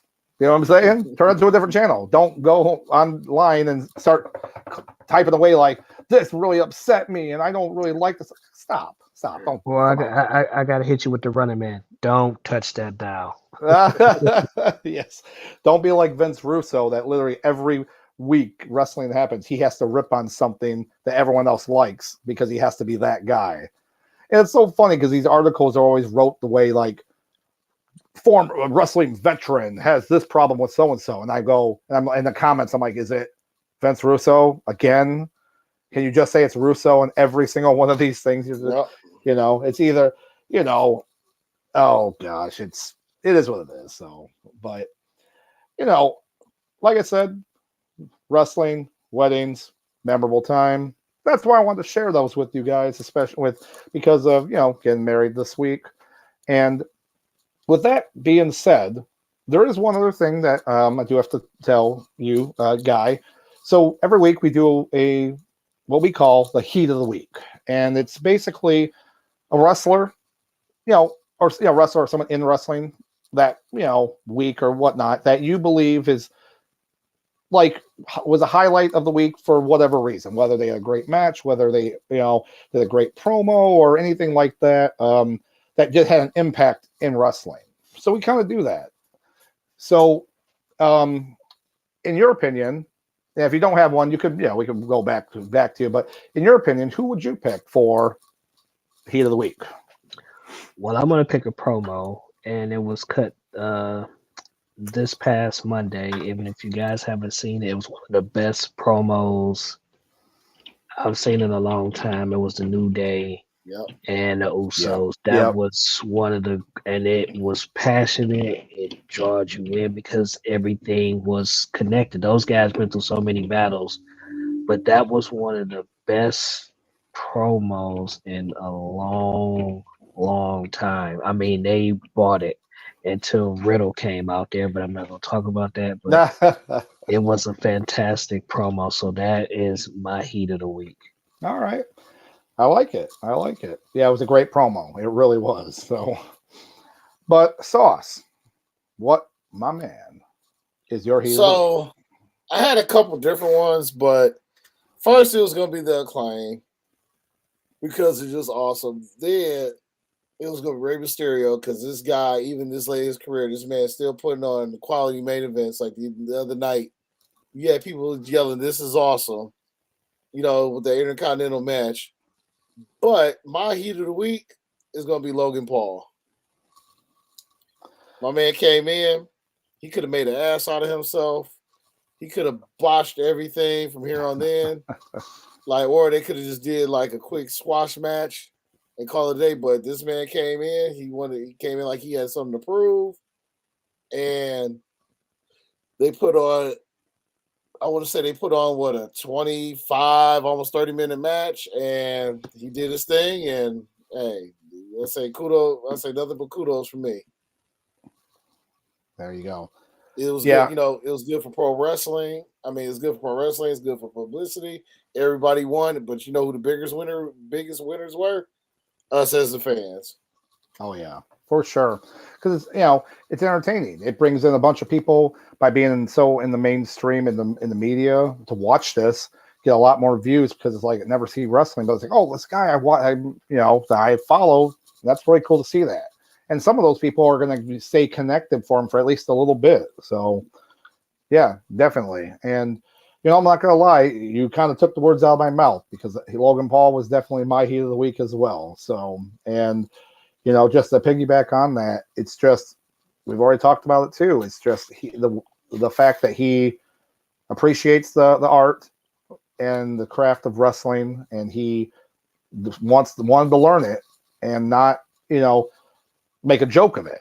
Not come out there and be like a joke star and do all that, whatever. No, he wanted to actually put on a good match and pull out some crazy moves that I haven't seen in a while and seen been done so clean and storytelling in the match. It's just, yeah. So hopefully, he can get back from surgery relatively sooner because, it would be cool to see it. It would be cool to see him back. And so we'll see. We'll see what happens on that, honestly. And but yeah, that's who I'm also going with Logan Paul for Heat of the Week on that. But so basically to kind of close out the show though, I'll definitely say, a round of applause again. Thank you for, the guy being on the show for sure. Go. Thank you, man. It was awesome. So I had a lot of fun doing this, man. It's very awesome. Absolutely, But looks like we do have another chat here from from Hassan Terrell, and says, "Hi guys, is NXT done?" So not sure if you're talking about like the show NXT tonight or the show NXT definitely is still a thing, But the show itself was tonight, and it would have probably been over by now. Yeah, it ended 25 minutes ago. Yeah, so usually we'll cover that on next week's episode. If anything kind of big happens or anything, we'll cover that and let you guys know for sure. And I appreciate the chat. Absolutely, we loved hearing from you guys. But with next week, just as a little preview to the preview, next week in Wrestling Weekend, there's a little bit of stuff going on. We have Impact has their show on Friday, the 18th, their Overdrive show, which is kind of going to Friday, but that's okay. It works because the next day is AEW Full Gear. So we're going to have a little preview for, those matches there, seeing what's going on there. And obviously with MJF going for the AEW World Championship against Jon Moxley. So that's along with a few other things that will be interesting to see. And we'll be excited, and we'll be here to chat with you guys because trust me, we'll yammer away for a long time about wrestling, and we'd rather do it with other people, like-minded people like you guys. But unless either one of you guys have anything else to talk about, which is totally fine by me. Oh, shout out to the guy's computer. I know y'all been wondering who this T is for. This T that's been making weird images. Yeah, we had a weird technical difficulty, but yeah, so it's basically, I'm pretty sure y'all figured it. It's been about 2 hours, so I'm sure y'all figured it out by now. So wait a minute. You're telling me that that's not Booker T? He just didn't want to be seen on TV. I thought it was Booker T the whole time. Sauce, what the heck, Well, the name's so nice, you got to say it twice. So. Oh God! I mean, if it's Booker T, he's been on here for 2 hours. 2 hours. Yep. But other than that, I got nothing left. Guy, you got anything before we go? Got nothing. I just want to thank you guys for having me on the show today. I had a lot of fun. I hope everybody tuned in because this was a great episode. Congratulations to you, Nick, and your fiance. Thank you. You guys have fun and enjoy it. Work. Thank you so much. Yeah. So definitely enjoy it, man. And the way you got her is the way you keep her. Yep, absolutely. Oh yeah, she's definitely keep her because I tell her this. I said, love me, feed me, never leave me. So it works. It works. You know what? You know who said that? What philosophical, character figure in history? That would be Nope, Garfield the cat. Hey. And I love lasagna, so come on, let's go. So and hate Mondays. But so like I said, guys, thank you for all the chats and everything. We love talking with you guys. It's always a fun time. But as always, I'm Dr. Love. We got Sauce Bronson and special guest, Guy here. Thank you again for being on the show. But we're gonna catch you later. And next time you see me, I'll be a married guy. So hey, listen, y'all be safe and y'all be good.